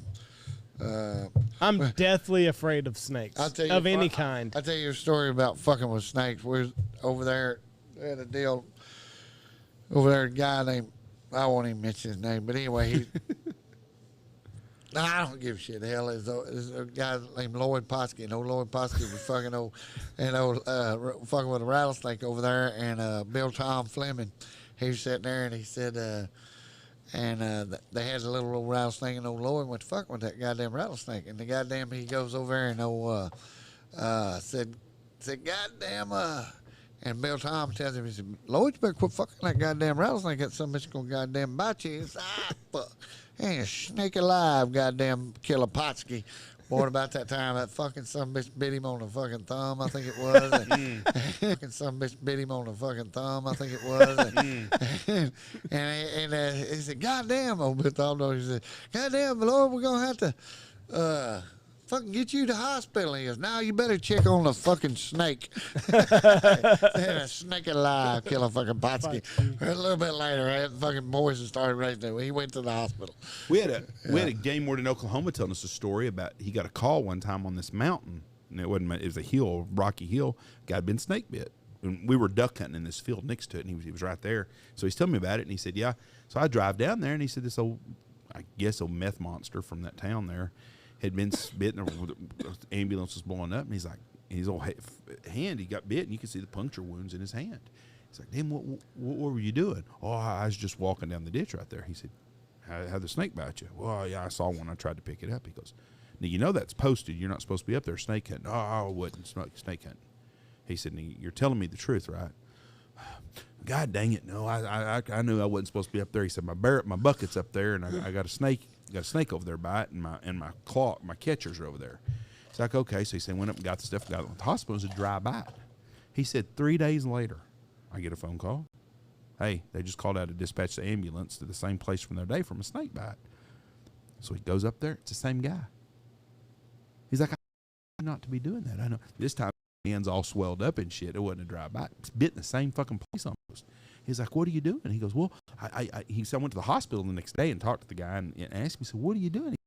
What I do is I catch him in them snake handlers, and then I reach down to grab him. He'd let go of it and try to grab him at the same time, and he'd let go of that snake before it was all he done. He turned and bit him twice on the fucking head. Damn. He said, I wrote him a ticket for no trespass.